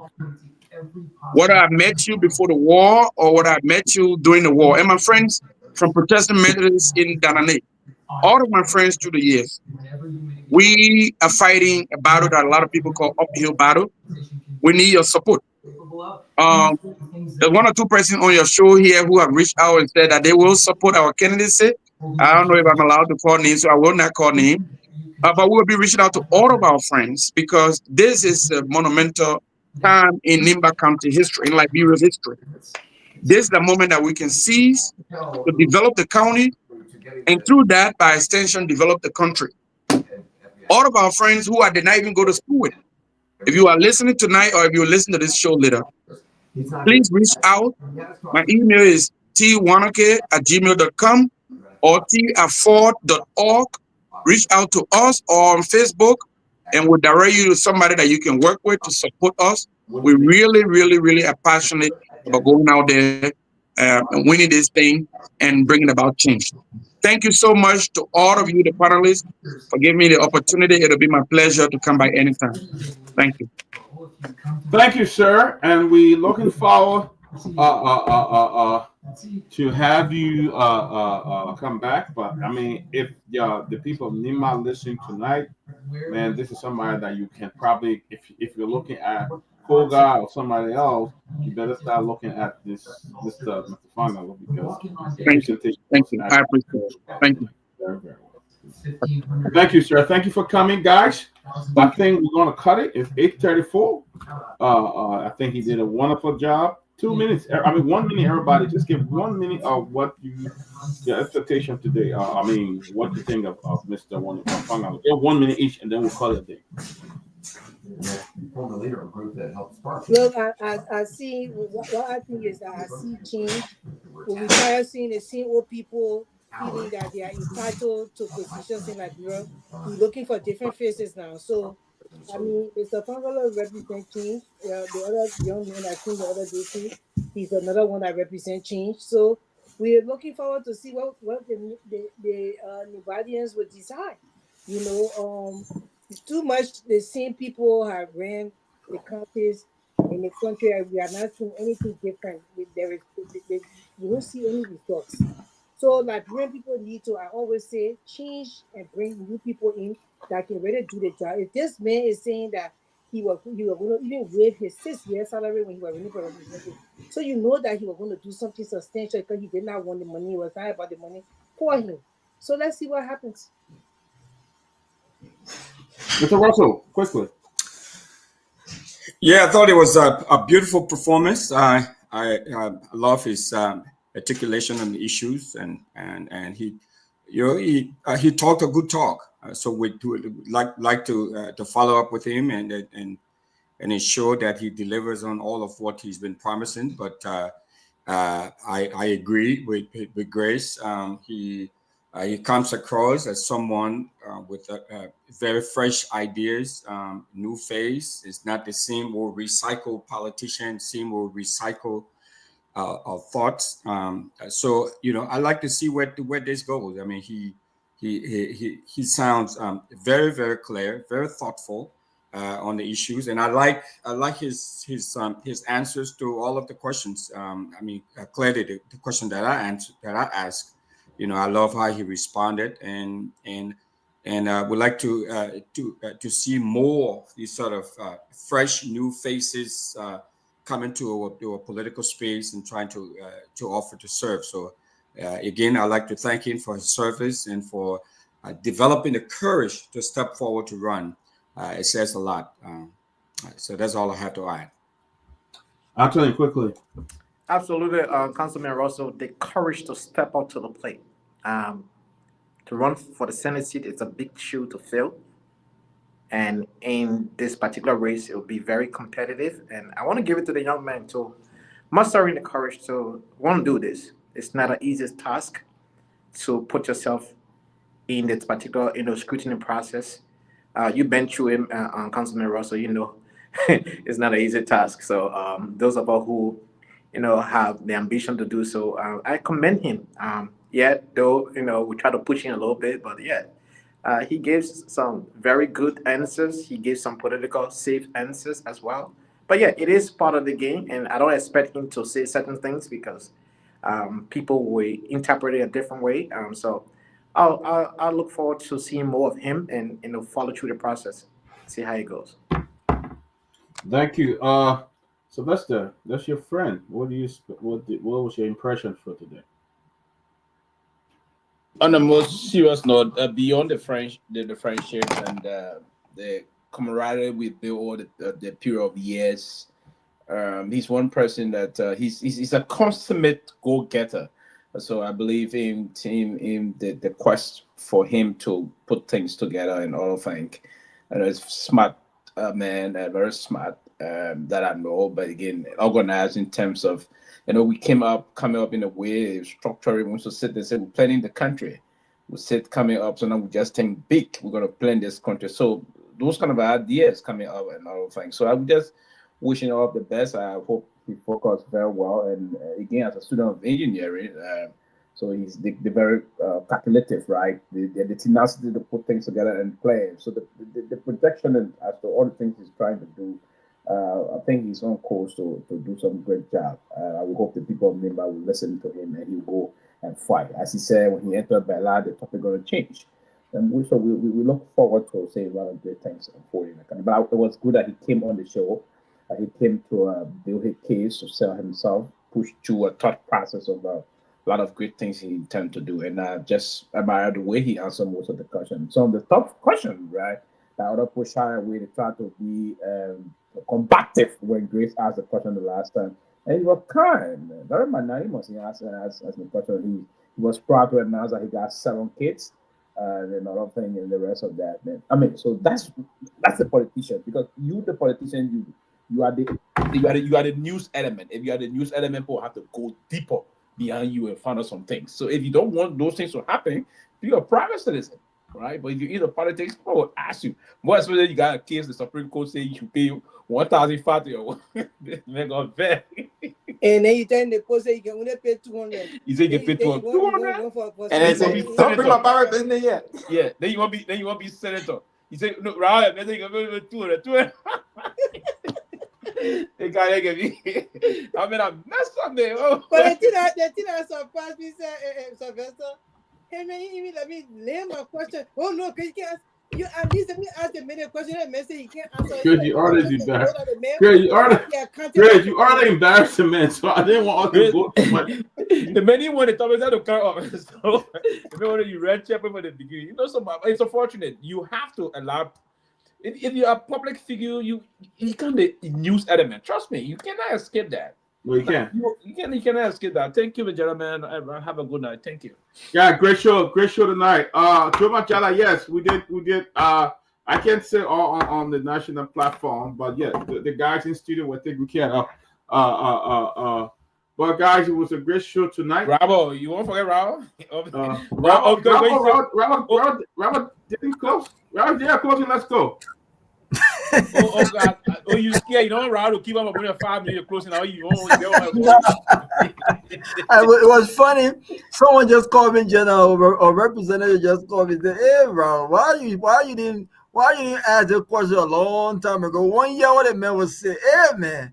But listen, the Sylvester shaking your head. You even let a man answer the question over there shaking your head, trying to get the how to respond to the question. I look at Sylvester, man. I didn't want to ask that question a long time. I had a question in my thing where I want to ask the man a long time. But you see, Russell, you see how the man responded? He read it, got choked on that question. No, but that was the best question, right?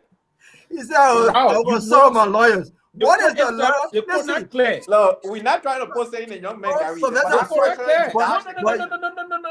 No. You took a position on this matter. Right? Did you consult your lawyer? I didn't consult my lawyer. But I come in. I took a position here as an activist. Oh, so why if the activist was running? We gotta go, guys. Listen, if the activists are running, I will change course because listen, part of the constituents are on both sides. You expect me to come as an activist, I will change course because part of my supporter will be on both sides. So the best way to handle it, my lawyer will advise me. Oh my God! I think that was I think he was taking off guard on that question. You got supporter for all sides. I think But he was right to say that. Sylvester, I think he did. Look, Sylvester, I think he did great, but he was off guard on that question. You're not off guard.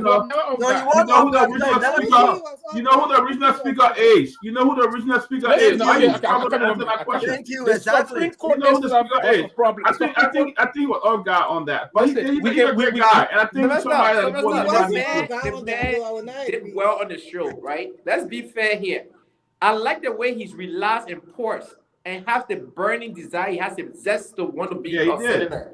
But that question was a troubling question for him. You're talking about God. It's a question that he doesn't want because people are watching. Other senators are watching. They could call based on his position.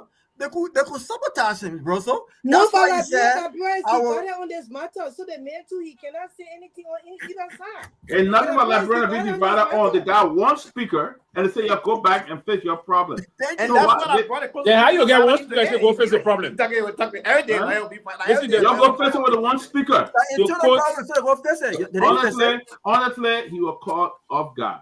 Yeah. I don't know how you. I mean, but he at at least he was forthright and he admitted. No, I mean, he came. He's a great guy. I hope the poor Nima. Somebody said, Robert, why you always gotta be the show spotter? Why you ask that question? I hope the people of Nima see listening to what he said. I think he'll make a great senator. Go back and look at Sylvester. So I asked the question, Sylvester went straight on his phone. Yeah. I didn't touch phone. Answer the question. No, I didn't touch phone. Wow. Listen, the man, he knew what he was doing, and he was very. I mean, he's an able person, very able. He is. No, he is able. We know that. So he's very able. I mean, he is.